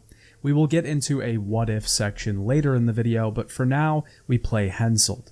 This character switch is actually something that I liked from the game. The game only allows us to play a couple characters at a few different points during the story, but when it does this, it usually gives us a better picture of the world and the things happening in it. King Henselt is in Upper Eddern with Sheila and Deathmold. They are currently heading to a meeting with the nobles of Eddern. Henselt doesn't really want to talk to these people though. He knows who truly controls Eddern at this point. There are two people here. First is Saskia. We talked about her before, but she is the leader of a revolt happening in Upper Eddern. She is responsible for keeping off Henselt's forces at this point. She's risen into a local hero, with rumors of her being invulnerable to fire and even slaying a dragon. Stennis is the other figure here. He is the son of King Demavend, the same king that Letho had already slayed. Because their king is gone, there has been a power vacuum in the area. Someone needs to take control, and technically his son is next in line. But Henselt is now vying for that power, trying to take Eddern for himself. When Saskia and Stennis arrive, Henselt makes it clear that he plans to take the place by force if he has to.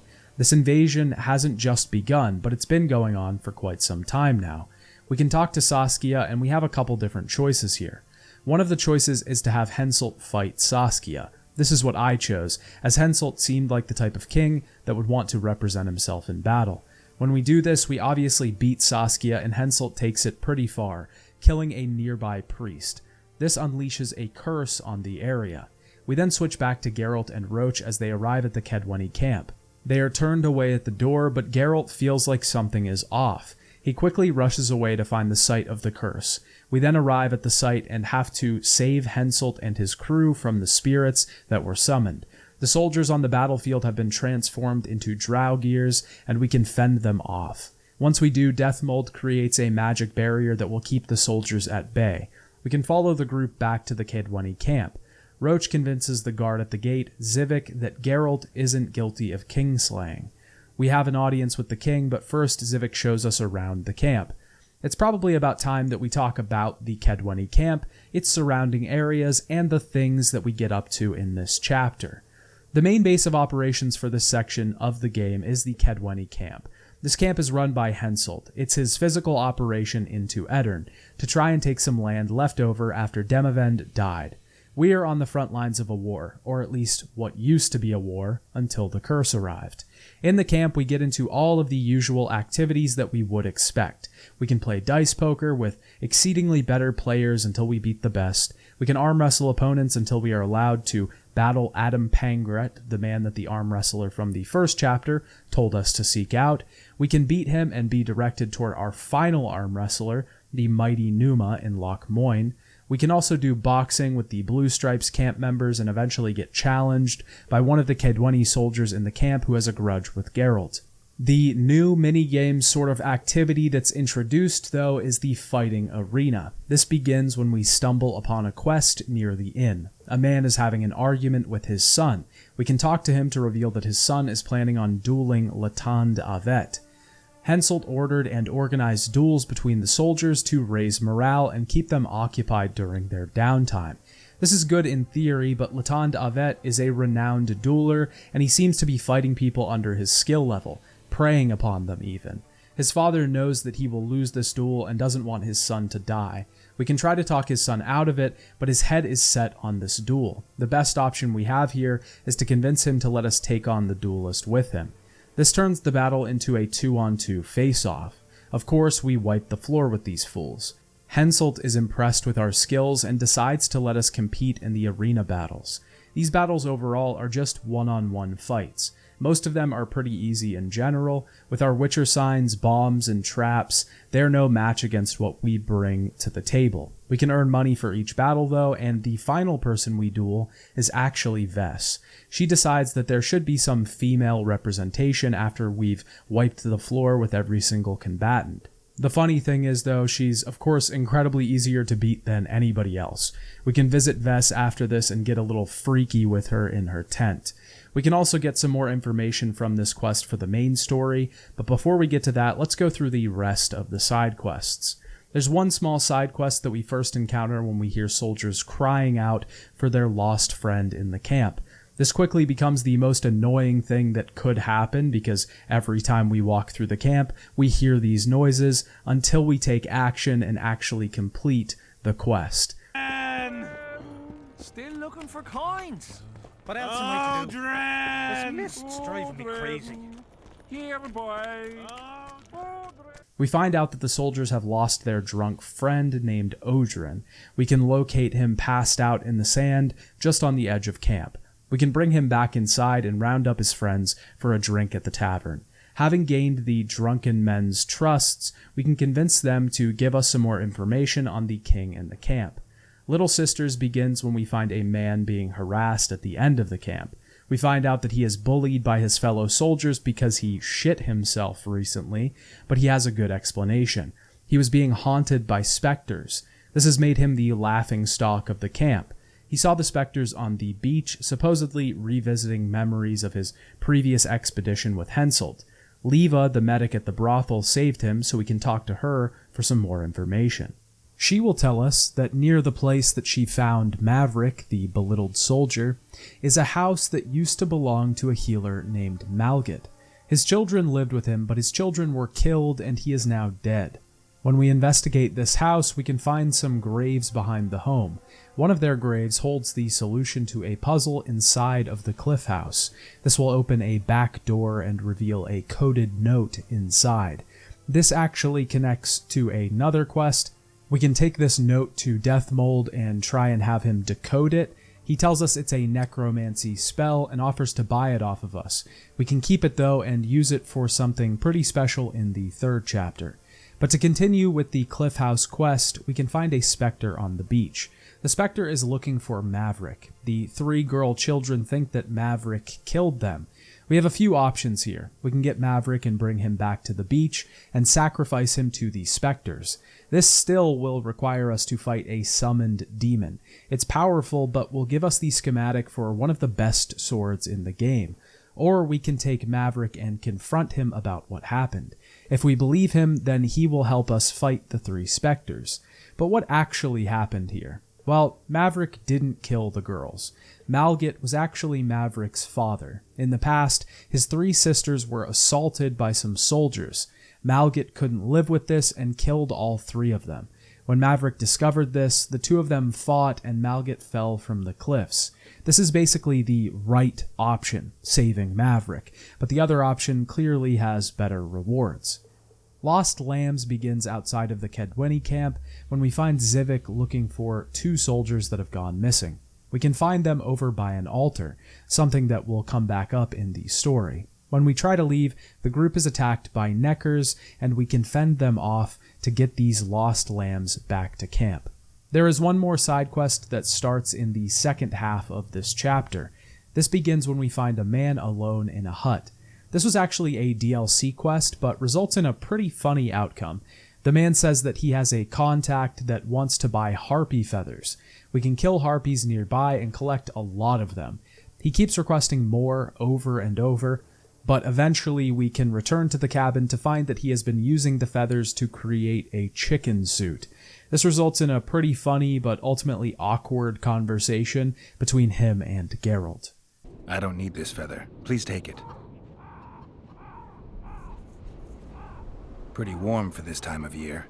It is colder usually, isn't it? The mages must be up to something. Oh, yes. They devise with experiments. Always changing the world. They'll botch it one day, and it'll be the end of us, I tell you. I shudder to even think about it. I want you to have this feather. I have no use for it. No, thank you. Neither do I. The only contract in this chapter is called the Rotfiend contract. This one is pretty simple because all we have to do is find 8 corpses in the battlefield surrounding the camp and burn them. The issue is that the rot fiends are coming to feast on the corpses. We have to kill those before taking care of the bodies that are drawing them in. This is really most of the side content that Chapter 2 has to offer. There really isn't a lot here. That doesn't mean that there aren't a lot of side quests, but these are the only ones I can really talk about because the other side quests heavily tie into the main story. But the second chapter really favors telling a larger narrative over telling these smaller stories. Also, most of the minigame content like arm wrestling and dice poker is something we've already talked about before.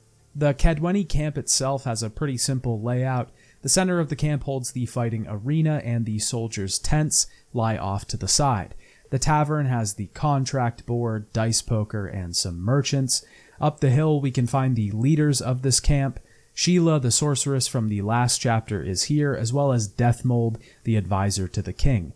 King Henselt himself has a luxurious tent in the back. At the outskirts of the camp we have a brothel in a camp of red tents, and the Blue Stripes forces in a camp of blue tents. The ravines in the center were created by a recent event and lead to Vergen across the battlefield, but they now lead to an ongoing cursed massacre filled with spirits. The hills are swarmed with monsters and strange people, some that we'll get to in a moment. The layout of this area isn't that bad in general. Most of the things that we need to do for quest retrieval are in the central location of the camp. We head out into the wilderness to do everything else. This does require some backtracking, but as I said before, most of the maps have things a lot more packed in together so that we don't have such a large area to travel across and backtrack through. With all that out of the way, we should probably talk about the main story of Chapter 2, because it can get pretty long, twisted, and confusing. The first thing we have to do is head to speak with King Henselt. When we arrive, Shillard is already here. We met him before at Lavalette Castle. Nilfgaard supposedly wants stability and is sending his emissary to the different kingdoms to keep that peace. We can persuade him to reveal that the Emperor is also interested in Geralt's presence, but he won't tell us why. He then takes his leave, telling us that King Radovid is heading to Loch Moyne, and that's his next stop. We can then talk to Henselt face to face. We update him on Letho and the situation with Foltest. The king eventually cuts to the chase and reveals that he wants us to fix the curse on the battlefield, so he brings us up to speed on his situation. Sabrina Glevissig was a sorceress that worked with Henselt. She was his advisor for a while, but during their battles with Eddern, she decided to turn the tide of battle by raining down spells onto the field. The issue was this fire was cast on the whole field, both the allies and the enemies. Henselt's side carried a ton of casualties from this endeavor. Sabrina was then taken in and burned at the stake for what she did. As she died, she cast a curse upon them. A star adorned with a bloody braid will cut across the heavens. Square coins from maritime depths will beguile the hearts of fools. The star part of the curse has already happened, and rumors of square-shaped coins are cropping up across the camp. The curse that is creating the spectral battlefield is no minor one. It's caused a solar eclipse, so it must have had some power behind it. We can then go talk to Deathmold and have a more formal introduction to the sorcerer. The first impression we get from this guy is that he's super slimy. You can tell automatically that there is no trusting this one. He's scheming and has his own plans behind everything. The developers designed Deathmold to reflect the fact that his specialty was in air magic. This is reflected in his dry clothing and his staff that resembles a rooster on a weather vane. Geralt thinks that the curse is turning the dead soldiers into Draugirs. They could kill them, but they'll just return. To actually get rid of the curse, they'll need to find symbols of war, hatred, death, courage, and faith. They need to be active magically and linked to the dead. Geralt is going to deal with finding these symbols, while Deathmold will have his own job that he's working on. Luckily, Deathmold is well versed in curses. He was a master of curse removal theory. Sabrina's curse happens to be a 4th level blood spell. It's mostly referred to as the Mistress's Curse, but it's often cast by mages or priests, not necessarily women. A blood curse also requires a bit of your own blood to be cast. There's only been 6 confirmed cases of a curse that was cast like this, and even then, only one of them was lifted. The team that got rid of the curse was led by Francesca Findabair, an incredibly powerful sorceress, and she was assisted by Sabrina Glevissig. Geralt believes that Sabrina messed up the curse because if the curse was meant to be on Henselt, then he would be dead by now. The goal here is to learn exactly how Sabrina died and summon her to try and rid the land of the curse. Deathmold's job in all of this is to get the protective runes together so that we can summon Sabrina. Geralt then gives Deathmold a recipe for a protection spell on Henselt's tent to make sure the king lives. Now, the real problem with summarizing the events of this chapter is that a lot of these quests run parallel to each other. They could happen at the same time, they overlap, they are completed out of order, but this goes back to what I was saying before about how the plot can be pretty confusing. This means that it's pretty difficult to follow in general. This goes a bit beyond just not being very specific with the details of the story, it dives into pacing. With this freedom to approach the story in the way that we want, we sort of give up the idea of a coherent narrative. This is just a transaction, it's not really something that can be solved. Once you give up the idea of a linear quest line, there are going to be some problems. I don't think it's the worst problem a game could have going for it, by the way. The best place to start with this whole thing is probably heading to the site that Sabrina Glevissig died at. We head there when looking for the missing soldiers in the side quest we talked about earlier. The site where she was burned has basically been turned into some odd shrine. There's a power here, and Geralt can sense it, not only based on feeling, but the fact that all of the tracks, besides those from cats, stop short of the actual altar. It seems one set of human prints does actually approach the burning site. This is a lead that we can follow up on. Geralt can also take one of the nails from the wheel that Sabrina was burned on. The soldiers that we find here think that Geralt is just selling relics from the altar, and we can give the nail to them to prove we aren't, or decide to keep it, but it's pretty important to have. When we talk to one of the relic peddlers at the camp, he will tell us about the Visionary. He's a hermit that lives in the mountains outside of the camp. When we find him, he has somehow protected himself from the harpies in the area by forming a circle of candles. When we talk to him, Geralt realizes that he's become a follower of Sabrina after her death. He worships her like some sort of idol. We can either pay him a donation to get information or become his follower and take on an initiation ritual of sorts. We have to consume a potion near an altar, and Geralt has a vision of a giant chicken and large mushrooms. After this, we will find part of the Visionary's notes. We can find the other notes inside his cabin, but these memos reveal the true nature of the man. His real name is Yahon. He was the one that shoved the spear into Glevissig when she was on the stake, providing her the blood she needed to cast her curse. The Visionary is also trying to spread his new religion by selling relics from Sabrina's altar through the relic peddler. He tells us that the spear that Yahon used to kill Sabrina is at the relic peddler's shop. From the relic peddler, we learn that he does not have the spear anymore, and it may be over in Vergen across the battlefield. A lot of our quests will be halted until we can actually cross the cursed battlefield through the ravines. Once we do some of the side quests, we will eventually learn of these square coins. These are mysterious items that have begun popping up around camp amongst soldiers that are involved in an uprising. We can learn how to get into this group by talking to the drunken Odrin. He will tell us the secret password to gain admittance to a hideout in the brothel. Once we head there, we find Trout, the leader of these rebels. He's wearing the armor of Seltkirk, a brave warrior that fought for King Demavend. He was an incredibly skilled and courageous warrior. It's only befitting that this would be a perfect relic of war for our quest to rid the area of the curse. Trout will not go down without a fight though, and we have to take him out and his men to get the armor. While down here, we find an anti-Henselt pamphlet. It's a political cartoon portraying the king in a less than positive light. We can talk to Dandelion to reveal he was the one behind this. Geralt is very adamant that he needs to stop and not reveal this to anyone because Henselt would have his head. We can get the symbol of faith from Henselt, the medallion that he wears around his neck, but this can't be completed until we've gotten rid of the blood curse. A lot of these quests will have prerequisites to complete them. The biggest thing that we need to do first is cross over into Vergen. A lot of the items that we need, the symbols and even the spear, are over in Vergen. We can get some protective items from Deathmold to make our way across the battlefield. If we try crossing normally, we'll just be killed and won't be able to find our way. We can get Zoltan to come with us to the other side.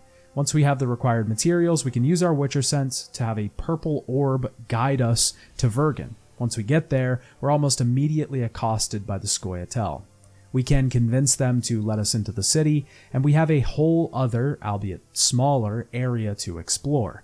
There isn't a lot to do in the city itself, but once we arrive, we can speak to Yarpen Zigrin. He's a character that Zoltan and Geralt traveled with in the books. He has a lot to say about Geralt and Triss's relationship, reminiscing on the way that Geralt took care of Triss in their previous trip, even though they weren't romantically involved.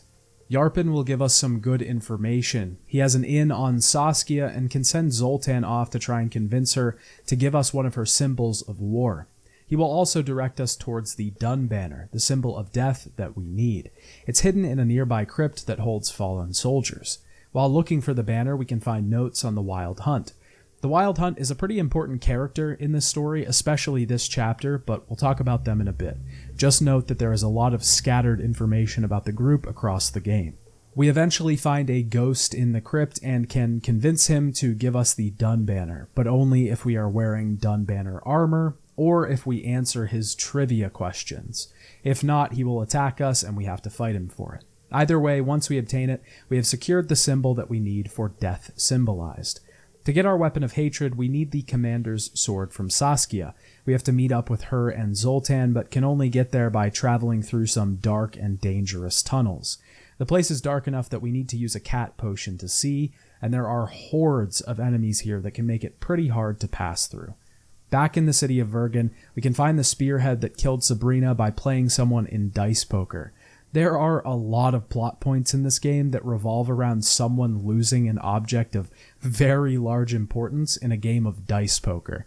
My advice to the people of this world, stop playing so much fucking dice poker.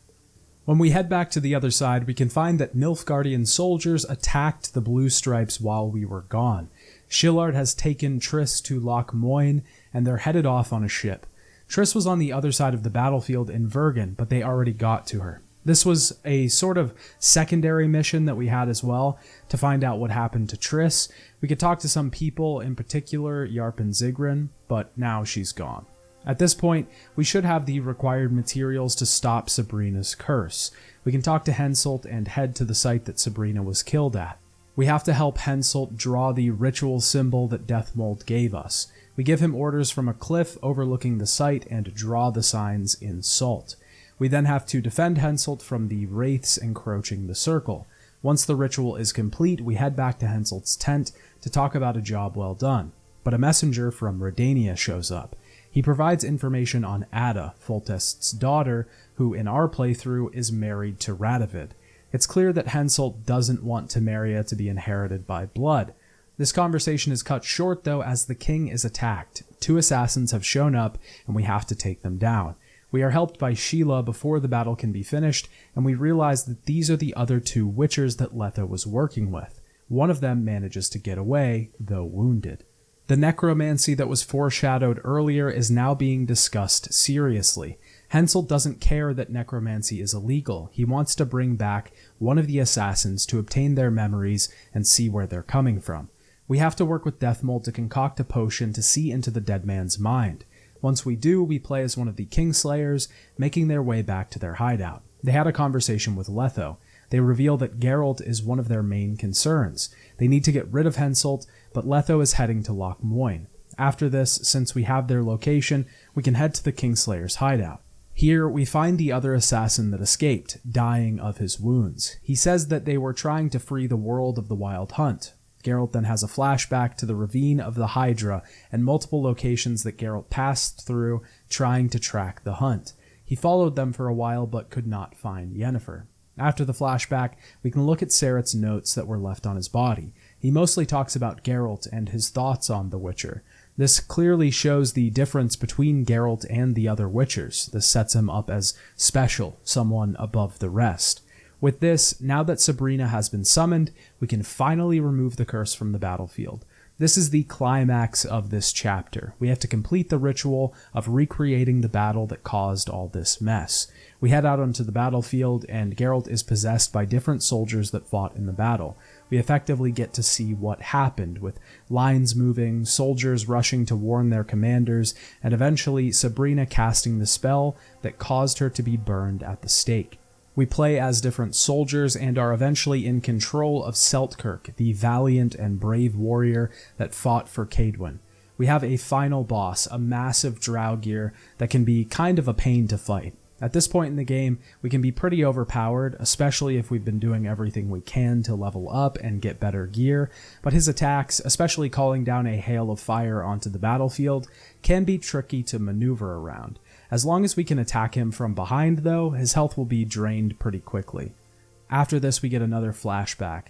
Letho was attacked in the forests of Angren, and Geralt helped him recover. Geralt eventually became allied with the group. When Geralt wakes up, we realize that he's been out for a while. Dandelion updates him on the situation. The first development is that he's leaving the camp. He's heading off so that he doesn't get executed for the anti-Henselt messages that he was pushing around camp. The curse that befell the land is now gone, but Henselt is holding off on attacking because he wants lands in the Pontar. But the Battle of Vergen is about to begin regardless. Suspects are currently being arrested and Deathmold is on the chopping block. A few people have already been arrested on suspicion of being involved with the plotters, or the rebellion against Henselt.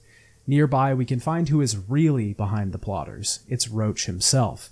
He and Foltest devised this plan years ago, and soon after they started messing with things. The incident with Sabrina happened. Roach bought off officers and was receiving information in exchange. He was trying to prevent the Northern Kingdoms from allying with Nilfgaard, creating another massive war. When we head back to camp with Roach, we find that the Blue Stripes are being outed and attacked. The whole place has officially turned on us now that Roach has been outed. When we find Vess, we realize that all of the Blue Stripes have been killed. On top of that, Henselt took Vess and assaulted her personally, leaving her alive to tell the rest. Roach and Geralt are both irate at this, for obvious reasons, and they want revenge, but there's nothing they can do right at this moment. If they head deeper into the camp and attack the king, they'll be killed, and this was all for nothing. Before we move on, let's talk about Henselt a bit, now that the full villain reveal has happened. Henselt exists as the perfect juxtaposition to Foltest. Now, of course, Foltest wasn't a perfect king. This is something we didn't really talk about yet, but he was a charismatic one. We've talked about his character at length, but he of course had some bad things in his past. He left his bastards at first, abandoning them, and only later starting a war when it came to politics. But when we meet Henselt, he is almost immediately set up as an asshole. At first, it seems like he might just be a bit more straight to the point. He definitely doesn't care about buttering people up and being the charming good guy. Also, the first position that we see him in is one of taking others' land. He is clearly taking an opportunity that was created by assassination, but we already see him as an invader, someone taking over. On top of that, he brutally murders a priest in the middle of a battle, causing the entire curse that we have to solve. Even then, when investigating further, he ordered Sabrina killed on the stake. This could be viewed as justified, as Sabrina was responsible for killing his men and did it without his order. But at the same time, the punishment that was used was slow and cruel. When we talk to Henselt, he's generally cordial and sometimes lets down his hair a little bit. He makes a lot of jokes and seems to be willing to open up, but certainly isn't as charismatic as Foltest was. This is mostly a shift in the way that we think about the Kingslayers rather than the kings themselves. When we first see Foltest, we are a bit enamored with him. Our opinion may change of him over time, sure, but in the prologue, we surely don't think he's deserving of death, especially in front of his children. Then we meet Henselt, and the same group is trying to kill him, but our opinion of him isn't as cut and dry. When we finally get to see the Kingslayers, they clearly don't have anything against Geralt, and they even revere him to a certain extent. Our opinion of the Kingslayers are slowly changing over time, yet we still don't know their motivations fully. This all brings us to now, when the things that Henselt has done have crossed fully into the realm of evil. Maybe he deserves the death that Letho had planned for him. For now, this is just something to ponder on, but soon that choice will be put into our hands. It's now time for Geralt and Roach to head through the forests around the camp and make their way to Vergen. On the way, we can encounter a female troll and talk her down to prevent her from attacking us. She's angry because soldiers make their way through here and attack her. The ship nearby holds another journal and another piece of the Mystic River quest. We can make our way through the tunnels from before, and once we arrive at the end, we find Deathmold and Adam Pangrid. We have a battle against them and their soldiers. Deathmold ultimately gets away from this, but we can choose whether to kill or spare Adam. This was the same man that we arm wrestled against, but he is in all actuality a very strong and accomplished soldier. On the other side of the tunnels, we reunite with Zoltan. The siege is happening and the people of Vergen are pinned down, but trying to hold their own. As we make our way through the city, we can actually find Yorveth being pinned down by the attacking soldiers. We can choose to help him out even though we didn't pick his side, or we can leave him to be bested by the attackers. We eventually will track down Henselt and get our audience with him. This is where the big choice of this chapter comes into play. We can ultimately choose to spare Henselt or let Roach get his revenge. This isn't a very difficult decision to make. We don't even really have to break it down that much further than we already did. Henselt is presented in a pretty poor light, and this light gets even worse when we realize what he did to Vess. The problem with this choice is that Henselt doesn't back down. He doesn't apologize. He doesn't beg for mercy. But there's always the other side. Killing Henselt does have some dramatic irony to it. The fact that Geralt is trying to clear his name of being a Kingslayer, but then letting a king be killed. Roach also going down the path of revenge after this doesn't help at all either, especially when his goals are similar to Geralt's, seeking out a man that killed the king that he worked for. There's also the point that killing Henselt greatly weakens the northern kingdoms, and Nilfgaard is already ready to pounce on the north when they see a sign of weakness. On the other side, the irony of the situation makes the story a little bit better, and it even ends up making us relate to the Kingslayers, seeing them as less of villains in the end. I think killing Henselt works on this side. It's better for the story and it makes more sense, but it's also a tough choice. I know that's funny considering I just said it was an easy choice, but I think it's an easy choice from an emotional perspective, but a difficult choice from a narrative perspective. After this, the group is ready to head out, and this marks the end for the second chapter of the game. Before we move on, I'd like to review the chapter as a whole. Of course, this is mostly relegated to Roach's side of Chapter 2 because we haven't yet reached Yorveth's side. The chapter in general puts a much larger focus on narrative. I think for the most part that the narrative itself is pretty good. The magical intrigue at hand makes for an interesting mystery, where the curse came from, what are the specifics of the eternal battle, who can we really trust in the camp. It seems like everybody has their own motivations, their own goals, and part of the fun is really trying to figure out who is with us and who is against us. The battle itself and the curse is a fantastic plot point. It really ups the stakes of the world's magic. We haven't seen something on this scale in the games yet. To see the eternal battle constantly waging, the never-ending push and pull, this curse has a much larger scope than we had before. It extends the power of the world and the people in it much further. While we're trying to solve the curse, we're revealing and learning more about places, locations, and lore.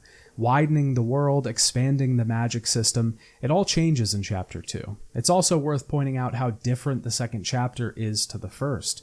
We're still following the same general outline. Geralt has a job to complete, and there's something else in the background. The ultimate objective is to get rid of the curse. Behind that is the politics of Henselt and his camp, who is plotting in the background and who is with us and who is against us. This all creates a pretty good tale that we want to see progress. But the other side of this is the choice factor. Because we have to pursue this narrative in the way that we choose, it can lose a little bit of its luster.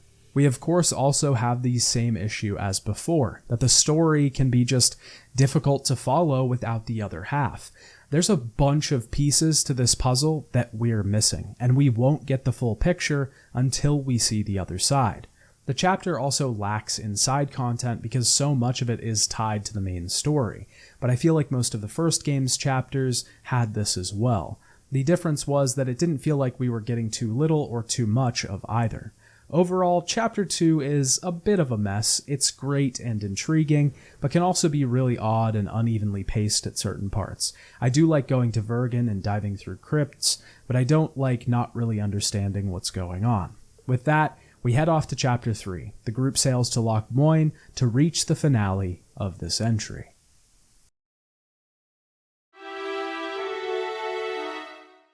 At the beginning of Chapter 3, we see Deathmold arriving at the fallen elven city. He has located and captured Anai, Foltest's bastard daughter. At this point, she is the focal point in this conflict, the heir to the throne of Temeria, and the one that could secure and restore the broken northern kingdoms. Anyone that has control of her could be assured dominance and security in the north. Roach is looking for revenge once again, but this time in Deathmold. It seems that his fervor holds no bounds. Roach's side is definitely the revenge is bad side, really no matter what we pick. We need to get into Loch Moyne, and as soon as we arrive, we find a large presence of the Order of the Flaming Rose. If we chose to be friends with Siegfried in the previous game, then he will be here and welcome us in. Now that we're actually in the city, we should probably review this chapter as a whole and its side content. The biggest and first complaint that I have to point out about Loch Moyne is that it has a god-awful layout. The city has interweaving streets, some that are blocked off because of the degradation of the structures. The city itself was originally inhabited by the Vrani, a race of lizard-like creatures that are now near extinct. When the Vrani died out, it became an elven settlement, rebuilt and restored. It is now lost once again and has become a ruin of its former glory. At certain places, the streets are destroyed and we have to maneuver through buildings to get around. This is more realistic because it matches the aesthetic that the lore presents for the environment, but it doesn't necessarily create a good map to walk around in. There should be a good balance between these two things, a good environmental design that allows walkability and ease of use, but it should also match the history that it was created for. The biggest problem with the city is that it manages to be incredibly difficult to travel around. It's so hard to get from one quest giver to the object of our quest. The other large issue is that this chapter is incredibly short, and there isn't a lot to do here. Each chapter has been focused on a city or a town area, but there always has been an area outside of that, somewhere that the quests take place in, an area to kill monsters and hunt beasts, to find the things on the fringes of society. But here, that isn't really present. There is an area that we get access to within the bounds of one quest, but once that's over, we're stuck inside of Loch Moyne again. It kind of creates an anticlimactic end to the game, and also pulls us further into the linear idea rather than the open world that the beginning of the game has been leading up to. Before we move on, we should probably go over the side content in this chapter. The biggest and probably best thing that we could do in this chapter is the Gargoyle Contract. This is retrieved like a normal contract that we'd find on the notice board. We have to find certain runes of power books that are located in Loch Moyne. These will assist us in the puzzles moving forward. We can find hidden locations across the city that contain gargoyles. Underneath each group of gargoyles is a hidden cache and puzzle. We have to read the nearby letter to determine which runes we need to activate and in what order. This will eventually unlock a cache filled with goods. This whole story is pretty disconnected from the main story and works pretty well on its own. It definitely feels like an end-of-game challenge. It isn't the hardest thing in the world, but it certainly feels like a secret, like something that we shouldn't be seeing, and a challenge that we can complete to get some extra rewards. We can, of course, also do our usual activities in this city. We can arm wrestle, but we only have one opponent here. This is who Adam Pangrat directed us to in Chapter 2, the mighty Numa. His name is renowned as the best arm wrestler out there, but he apparently uses performance-enhancing drugs. We can find this to be true pretty quickly because we literally can't beat him. We can buy some drugs from his own dealer to make it pretty easy to beat him, and that ends the entire arm wrestling questline. We can also defeat all the best poker players in Loch Moyne, completing the last of the poker quest lines for the game. We can also continue some quests from before, like an encrypted manuscript. We can take Malget's notes that we found from the last chapter and turn it into Brass of Banard. He will decode the note for us and have us collect some resources. This will allow us to craft the Cairn Steel Sword, one of the best in the game, so it seems like not giving that note up to Deathmold was a good idea. We can also get a secret password to enter a portal located in the sewers. This lets us meet a mysterious individual who can reset all of our talents, or we can fight him for a grand reward. The only problem is that he's an incredibly powerful enemy, possibly the most powerful enemy in the entire game, and it can be pretty hard to take him down. With that, there really aren't a lot of other things to discuss about side content in Chapter 3 before moving on to the main story. Like Chapter 2, there are some other optional quests that we can complete, but these tie so much into the main story that there isn't a reason to talk about them without talking about the story as a whole. To wrap up the side content in general, though, Chapter 3 doesn't really have much. It's part of a larger problem with Chapter 3 that we'll get to in a bit, but there really just isn't much there. But to be honest, the few things that are there are pretty good. This again is the design ideology with the entire game, this general mindset of quality over quantity. I'm not generally adverse to this idea, but it makes a much worse appearance in Chapter 3. The main story starts as soon as we make it to Loch Moyne. Talking to Roach will send the two off to see Radovid. The situation in Loch Moyne is tense because everyone is meeting here to solve the issue in Temeria. As we've already talked about, the vacuum in power that Foltest left is affecting the entire realm. Because of this, Radovid has showed up to the city to try and make these negotiations go a little smoother. The goal here is for us to find Foltest's child, Anai, who is currently being held captive by Deathmold. When we leave this talk, we can meet up with one of Roach's informants. Roach gives us the new task of guiding her to an escape route in the forest. We can take her to the woods and defend her as we are attacked and assaulted by soldiers. We can kill a werewolf in the caves nearby while we're doing this quest. Eventually, we get the woman out and learn that she was traveling with Foltest's children when they were being transported to Loch Moyne. The cart was attacked and the kids were taken captive while she was in charge of them. Once we get back to the city, we can deal with two nobles and really get to the bottom of what happened to Foltest's kids. We can meet Baron Kimbolt, who has been in the running for Temerian rule since Foltest was killed. We can find a letter that claims Kimbolt ordered the caravan holding the children to change routes. He claims that he did not write this letter and that it is a forgery, but we can conduct a scientific experiment on the letter to see if it truly was forged. We then prove Kimbolt innocent, at least in this regard, but soon after, Kimbolt wants us to look into Count Marivel. He's been having meetings with Nilfgaard, which is suspicious in its own right. When we talk to Marivel, he reveals that Kimbolt is being blackmailed, and this is what he was looking into. We can meet up with these blackmailers, and if we decide to defend them from the guards that attack them, we can learn that they were hired by Kimbolt to destroy the caravan before it reached its destination. But before they even got to the caravan, it was already rerouted by someone else. We can then find a messenger that Kimbolt wants us to see.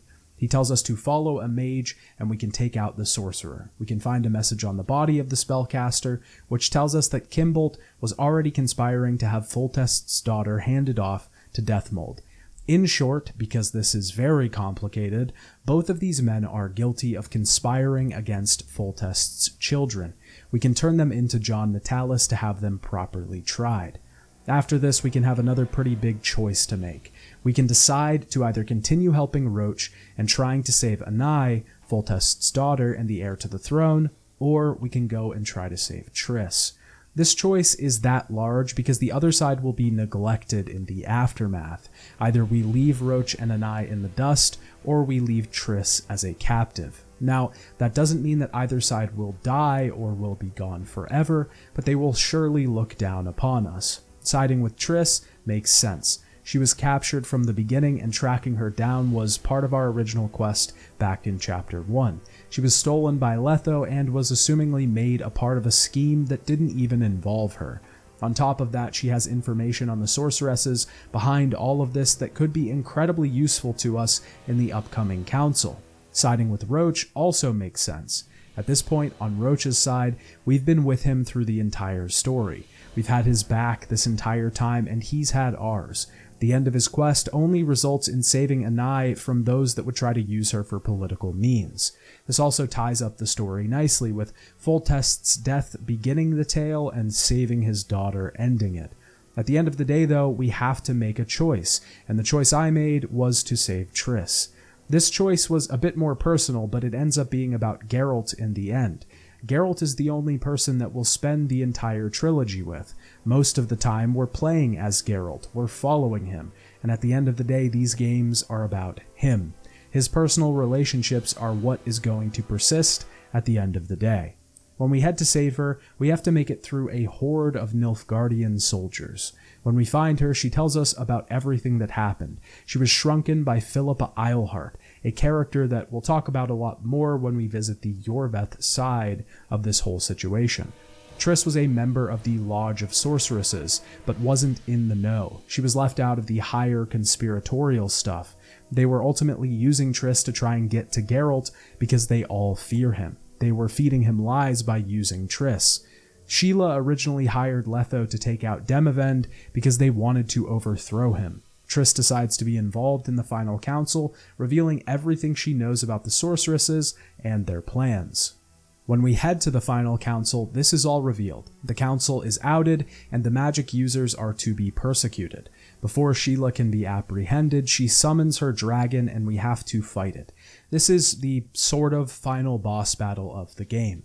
Before this battle begins, we can confront Sheila. Her teleporter has malfunctioned, so she can't get away. But before we know that, she goes on a tirade about how everyone in the city will be killed beneath the fire of her dragon.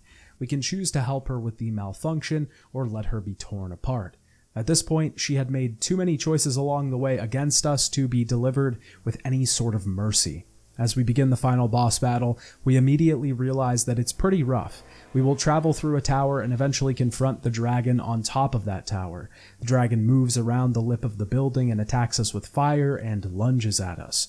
We can attack in between his advances, but it can be pretty difficult to get through, even if we're pretty powerful. This is once again because a lot of our preparation is removed from this whole thing. We can't exactly set traps or make bombs or use potions. This removes a lot of those steps and just forces us to use our swords and dodges.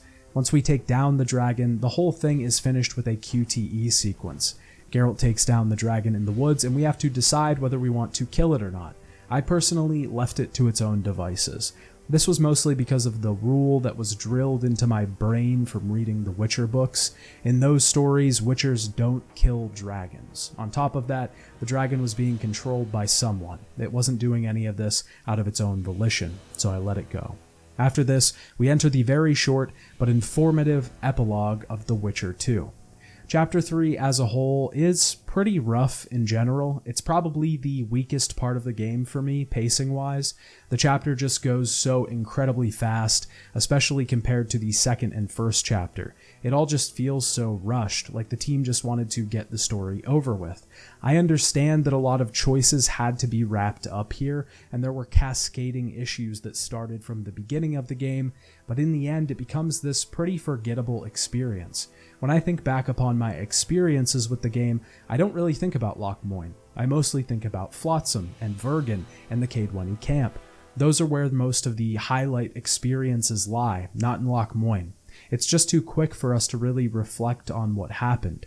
There isn't a lot of side content for us to explore, we're not in the city long enough for it to leave an impact, and the story doesn't stick around, making it feel like a quick climax left in a sea of build-up. With that, we'll move on to the epilogue of the game, to end this story and wrap up the narrative with all of the information we need. Hopefully.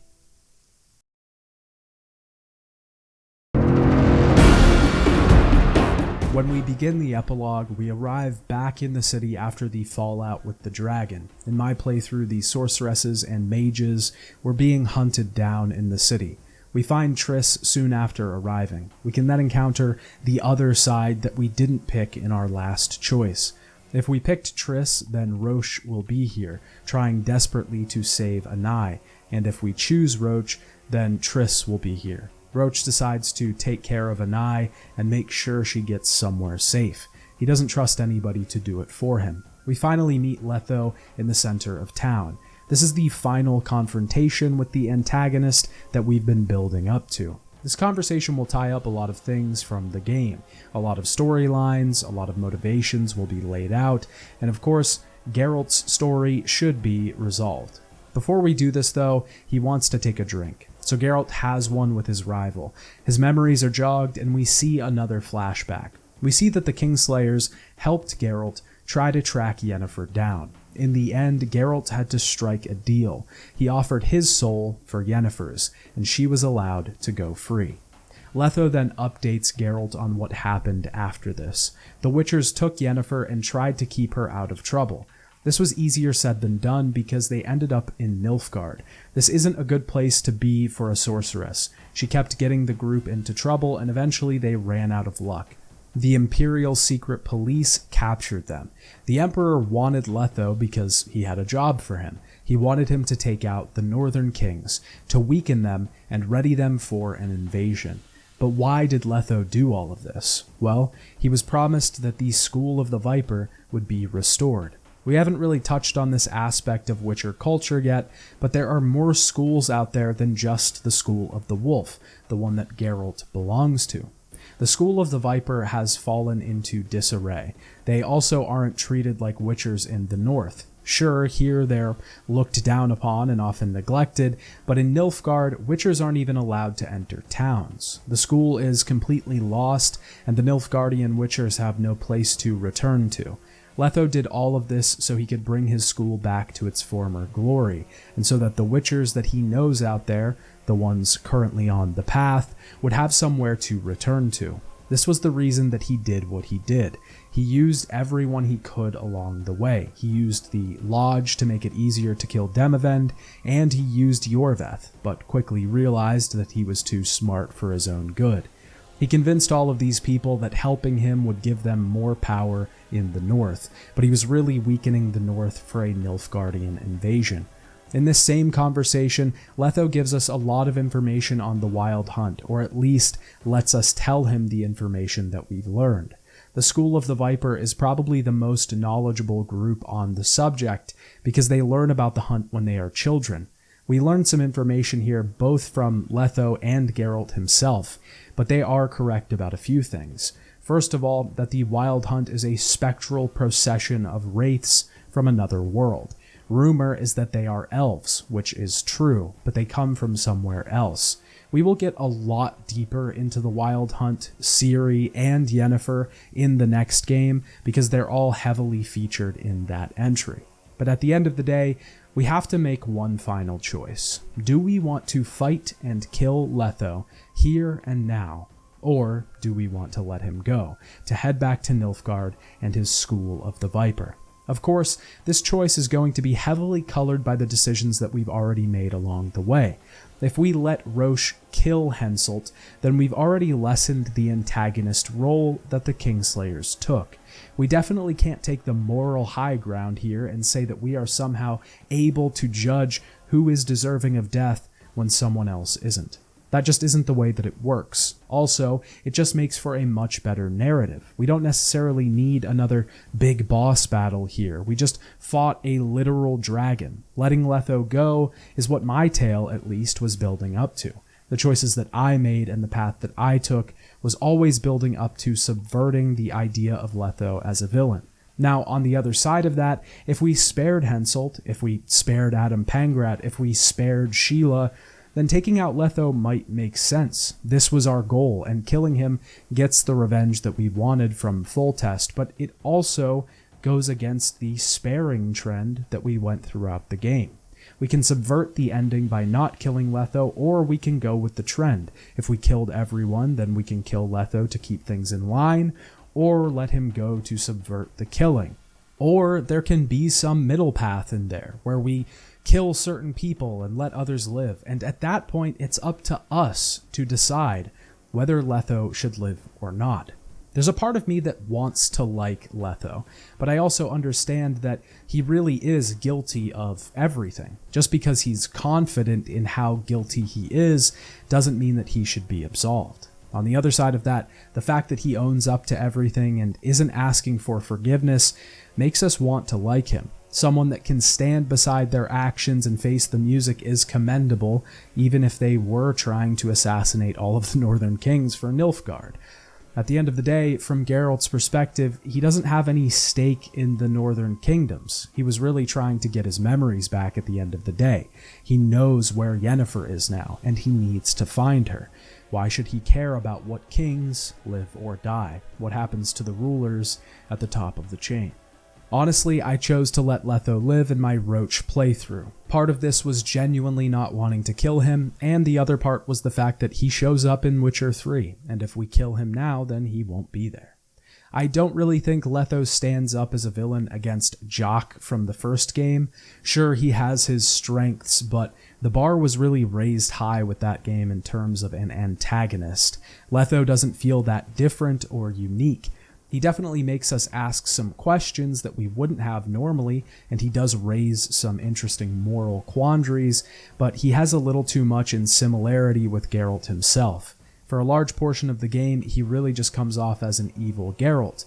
This feels sort of bland in the long run. Of course, as we get to know him a little more, there's more to him than that, but there's also the issue that we have this long info dump right at the end of the game, in one conversation. This never really feels great, especially when we've reached the end and we're just rushing info out there to solve everything and tie up loose ends.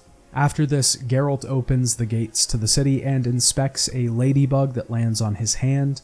I will say that this does change things slightly. This is a large piece of the morality of The Witcher 2. The fact that Geralt manages to spare the ladybug, something that shows he has learned to spare and not to always kill. The ending sequence here will summarize the story and have dynamic cards to show what happened to the characters in the game that we had control over. These are the various states of the world that the developers talked about.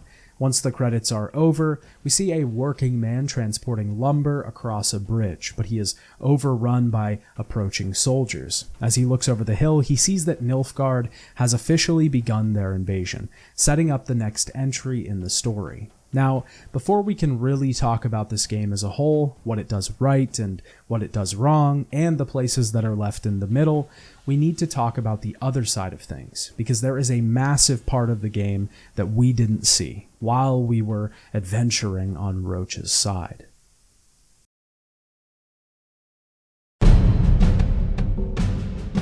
Now that we've talked about the Roach side of the story, we should go back and focus on the Yorveth side of things. The playthrough that we just focused on was more about going with Roach in general, choosing the things that made sense for his side of the playthrough. But my second playthrough is the one we'll be putting under a microscope now. On my second playthrough, I tried to trend as opposite from the first playthrough as I possibly could.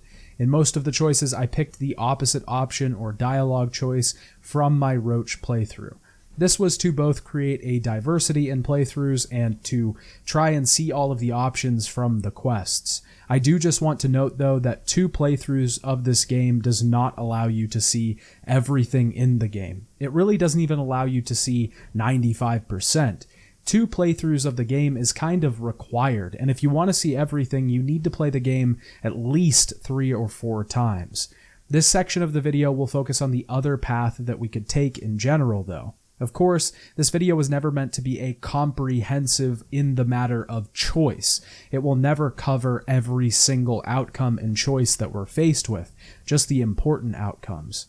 With that being said, not much changed in the prologue of the game.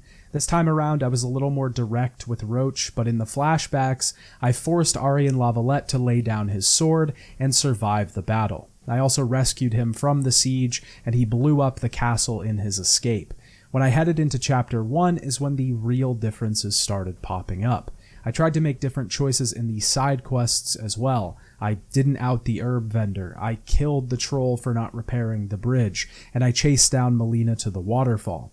Every chance that I could, I tried to see the other side. This is the approach that I took with the main story as well. The differences didn't start really showing up until Geralt tried to set a trap for Letho in the Elven Ruins. Instead of letting Roach take out the Scoia'tael and capture Yorveth, I gave the elf his sword. This begins Yorveth's path, but we aren't solidified on his side until we choose to talk to him at the crossroads. The elf leader says that Addern is their goal. He doesn't truly care about the Dwan in Flotsam, it's only to further a larger goal. Yorveth believes that the Scoia'tael are entitled to the land in Addern. It's theirs by right. Yorveth now seems like he truly wants peace. He wants a place where the humans can roam the forests and where the non-humans can visit a tavern without fear. It's just the methods that he's taking to get to this world that are a bit questionable. In this new world, Yorveth plans to make Saskia their ruler. He believes that she holds extraordinary courage and she deserves it. We can agree to help Yorveth here, after which he tells us his plan. He wants to free the prisoner barge in the Flotsam Harbor. We can go meet the group where Yorveth decides to split into two.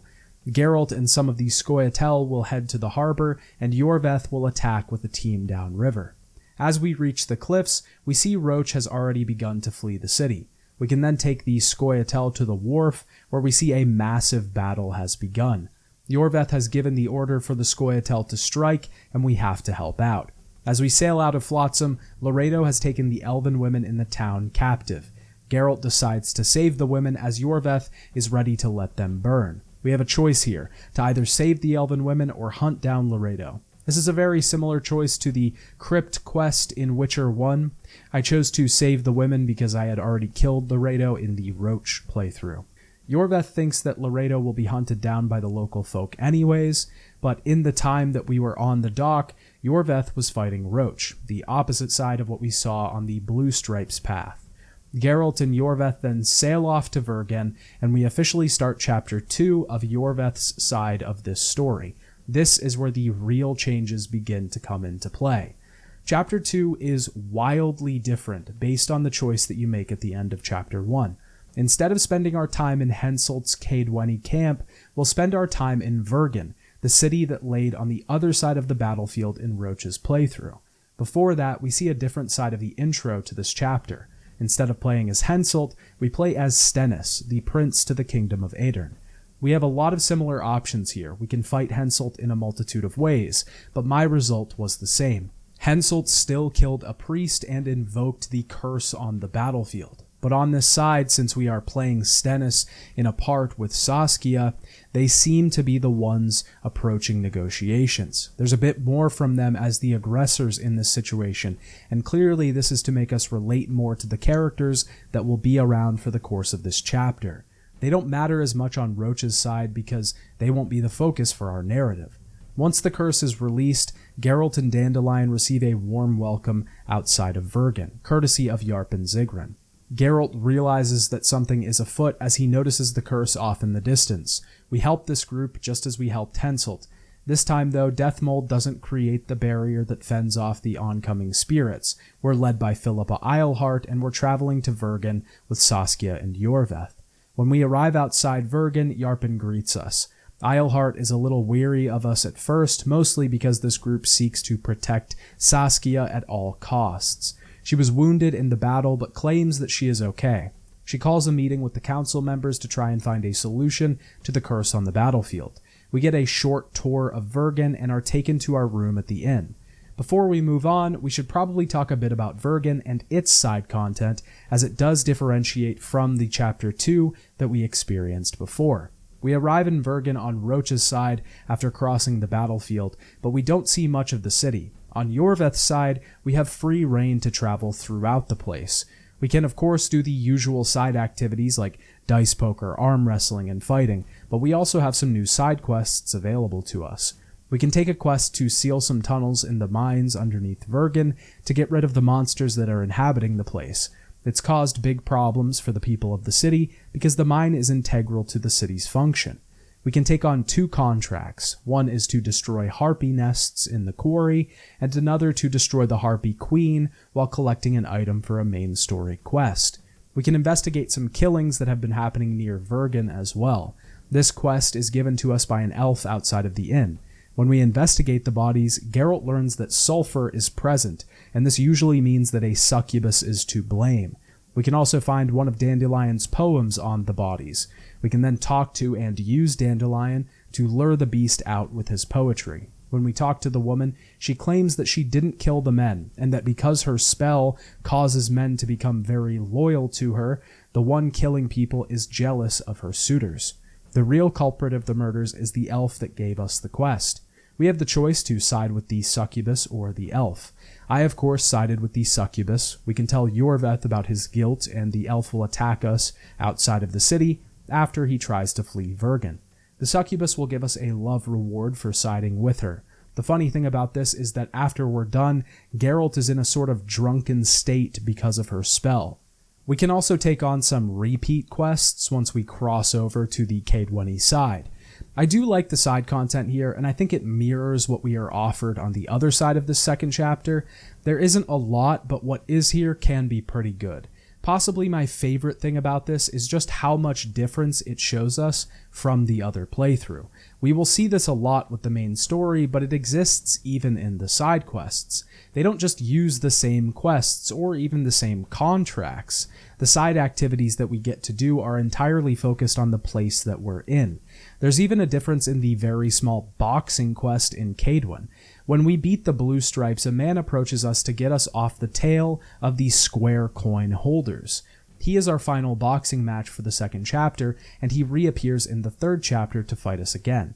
This is slightly changed in Vergen. A man still approaches us once we beat all the fighters, but this time he's fighting us for his honor. It's just a slight change. The same structure is still there, but the events are different, tailored to the place that we're in. And the main point here is that they're different because of the choice that we made in Chapter 1. Vergen as a city itself is pretty difficult to navigate at points. It becomes easier once we learn the layout a little bit, but it certainly isn't as intuitive as the Kedweni camp was. The tunnels in the city translated to the map aren't always clear. The surrounding areas can also be difficult to get to, and it becomes a bit more of a chore to walk around in. That being said, I do like the design of the city much more than the camp and its surrounding areas. The old city itself provides a fantastic backdrop for the non-human rebellion. It's only fitting that this whole thing takes place in a dwarven town, built into hills, mines weaving through the mountainside, quarries laying on the outskirts. It just makes sense.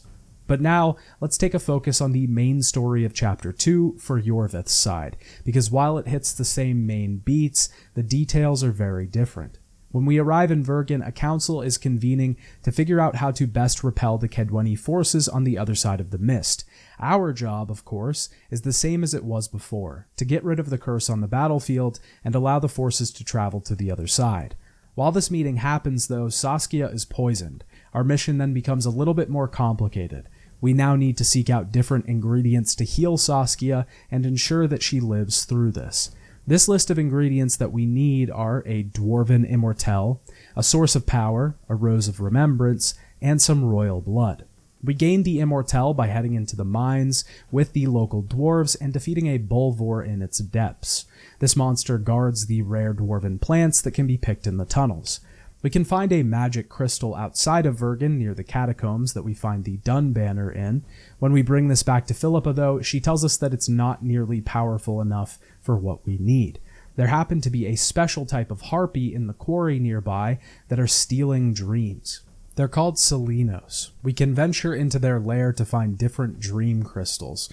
While we're there, we find Letho's dream that has been stolen.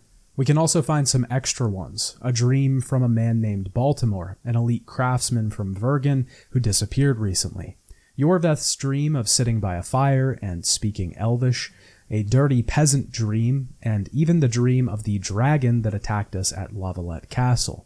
Because we need a Rose of Remembrance, we also need to find Triss. Philippa needs something of Triss's to be able to find her, though. Rumors in the town say that a dwarf has seen a red-headed woman falling from the sky. Triss assumingly teleported to Vergen and it went awry. When we talk to the dwarf, he tells Geralt that she was dragged away by a troll. We can head to the troll and find that his wife took her to take care of her. In this playthrough, I decided to kill all the trolls because I saved them last time. We eventually find Triss's bandana, which we can then use to find a trace of Triss on the other side of the battlefield. Before we do that, though, it seems that a riot has broken out in Vergen. The peasants want blood for the poisoning of Saskia. They believe that Stennis was responsible for taking her life. They are adamant that he was the only one that could have tried to kill her. He wanted sole control over Eddern. We can talk to a couple groups of people here to get some information, but if we talk to too many, we will be forced to make a choice right away, with little information. The best option here is to just talk to the dwarves, who tell us about Saskia's chalice that he specially crafted. The only one that could have tried to copy the work would be a dwarf in the city named Thorak. We can investigate Thorak and find that he is the suspect in the disappearance of a fellow craftsman named Baltimore. We find his dream in the Harpy Caves. We can eventually uncover evidence proving that Thorak killed Baltimore, and also find proof that implicates Olcon, a priest, in the murder of Saskia. We can also talk to some peasants at the riot that will tell us about the servant Willie, who is currently also suspected of poisoning Saskia. We can talk to him and reveal that the priest was present when Saskia was served her wine.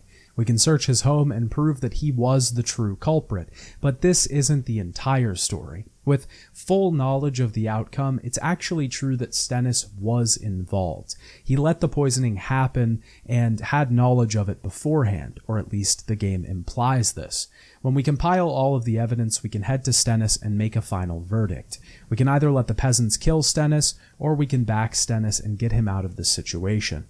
I let Stennis be killed, one, because he let the poisoning happen, but also because if he dies, we can get his royal blood that we need to cure Saskia. We can get it from Henselt later if we don't let Stennis get killed, but it's a little more inconvenient. With the help of Philippa, we can cross to the other side of the mist. We meet Roach here, reuniting from the man that we crossed in Chapter 1. Our goal is to infiltrate the Kedwani camp, which we can do in multiple ways. The easiest way is to pay a massive amount of orans to the keeper of the brothel. She will then allow us to access the tunnels underneath the tower and arrive at the Nilfgaardian camp, on the outskirts.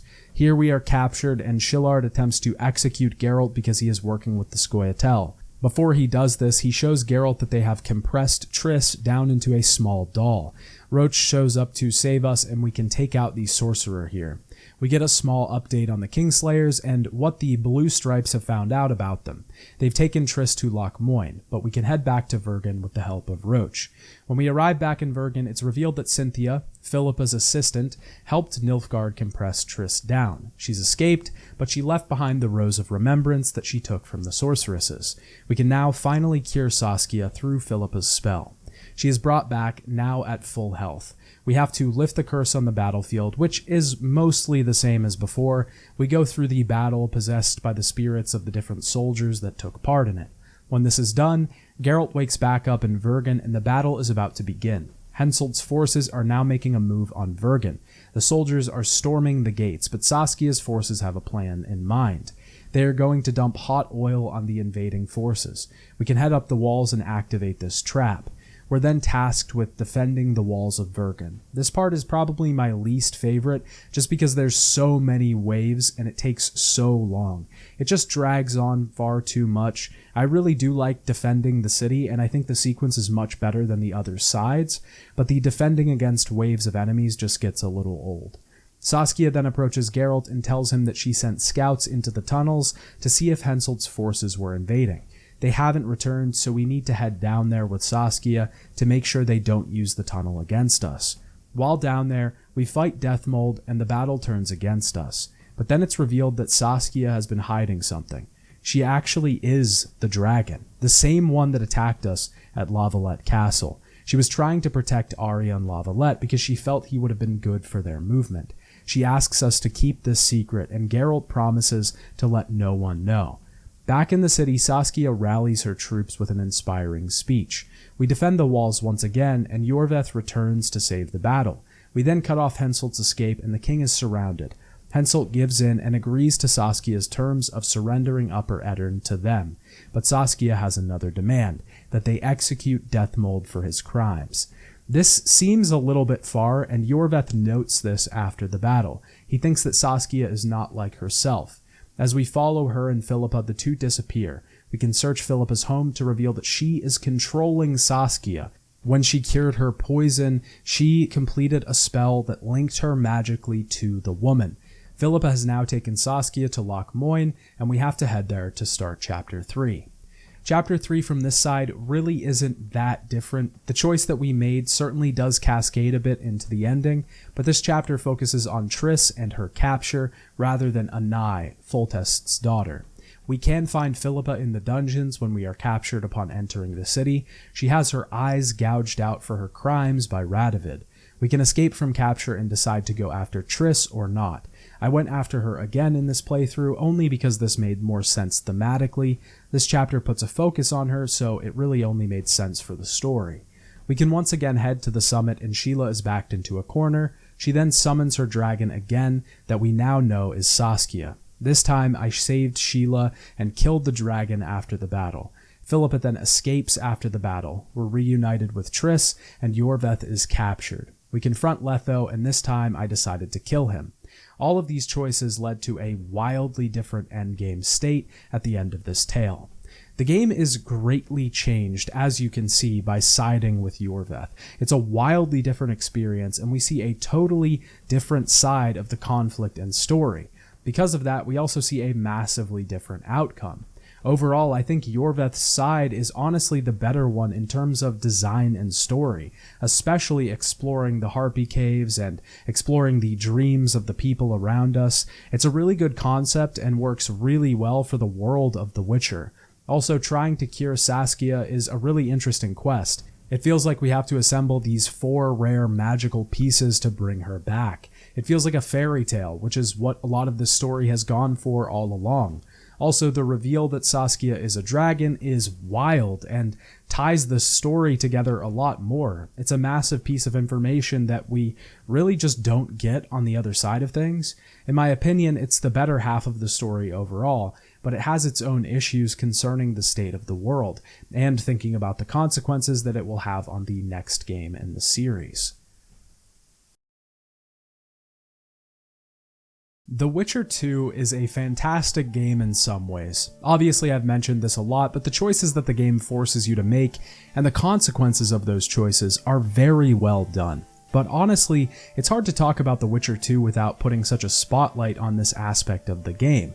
That's primarily because it's what the game does best, and it's the thing that the game tries its hardest to get right. The first time I played The Witcher 2, I didn't really enjoy it, mostly because I only played it once. I never went back through to see the other side of things, to see what I was missing out on, and honestly, that was a mistake. Each path that we can take in this game results in a wildly different experience, and I didn't even talk about all of the experiences that we can encounter. There's just far too many to explore every single one. You could play this game 4 or 5 times and still find new things that you haven't seen before. This is something that I really love. I generally enjoy games that have choices that actually matter, that actually affect the things that you see. Even when I was a kid, my ideal game, my dream game, was always something that would have tons of branching choices that were almost infinitely replayable. So when a game has choices that matter, it feels as if it appeals to me personally. But the way that The Witcher 2 implements it sort of leaves the player in the dark in terms of the story. This is especially true if you only play the game once. There are massive gaps in the tale that will just never be explained. And sure, the game can work on its own, it serves its purpose effectively, but you don't really understand how much you don't know until you play through the game again. I genuinely thought some of the holes in the story were just negligence on the part of the writers during my first playthrough. That doesn't mean the story is terrible, just not as accessible as something else. I do enjoy the tale overall. It has a massive cast of really interesting characters. Saskia, the head of the resistance in Addendum, and also just so happens to be a dragon. Philippa Eilhart, an incredibly powerful sorceress that was massively influential in the books, and possibly one of the most powerful sorceresses alive. Henselt, a demanding but also vile leader that lusts for power and usually gets what he wants. Deathmold, a skeevy, slimy, villainous sorcerer that constantly slithers around to get a better position. There are tons of people here that just really work, and that we want to learn more about. The game also has a world that once again draws the player in. It makes us want to be here, to hear the stories that take place here. The world becomes a character in its own right, one that's full of history, spirit, and personality. It's definitely slightly changed from the first game. It doesn't have the same whimsical, janky feeling, but the visual improvements go a long way. They make the game a lot more cinematic. It trends more towards an action-adventure experience rather than a traditional RPG. The combat obviously has its issues. It isn't perfect, but neither was the combat in the first game. It can be really frustrating at times, but in some ways it ends up as an improvement on the first game's janky systems. The game has some downsides in the style department, and it certainly does feel like something completely different than the first game, but it's a good adventure nonetheless. I think it comes down to personal preference. If you prefer the action and larger scope with a focus on politics and massive curses, then the second game will probably be better in your mind. If you prefer the more open, less linear, and more focused stories, then the first game will appeal more to your tastes. But as you probably already know, this wasn't even close to the end for the Witcher series, and would only start the massive boom in popularity that this series would achieve. There would be one more game released in the Witcher series, but we'll talk about that next time. Bye, Dad. Hey Dad, just wanted to give a massive shout out to everyone that watched this video, and in particular the people that support me over on Patreon. You all are wonderful, and I really appreciate the extra support on top of subscribing, liking, and commenting on the videos. I'm really happy with how this video turned out, and I'm glad it didn't take me nearly as long as the first Witcher video. I'd like to hope for the same with The Witcher 3, but we all know how big of a leap that one is. Because that video will probably take a while, I will be working on some one-off videos in the meantime, and also some more worst reviewed Steam games videos, just so that there's something to watch while I'm working on this absolute beast. Thanks again, Dad. Here's looking forward to a massive 2024. See you soon.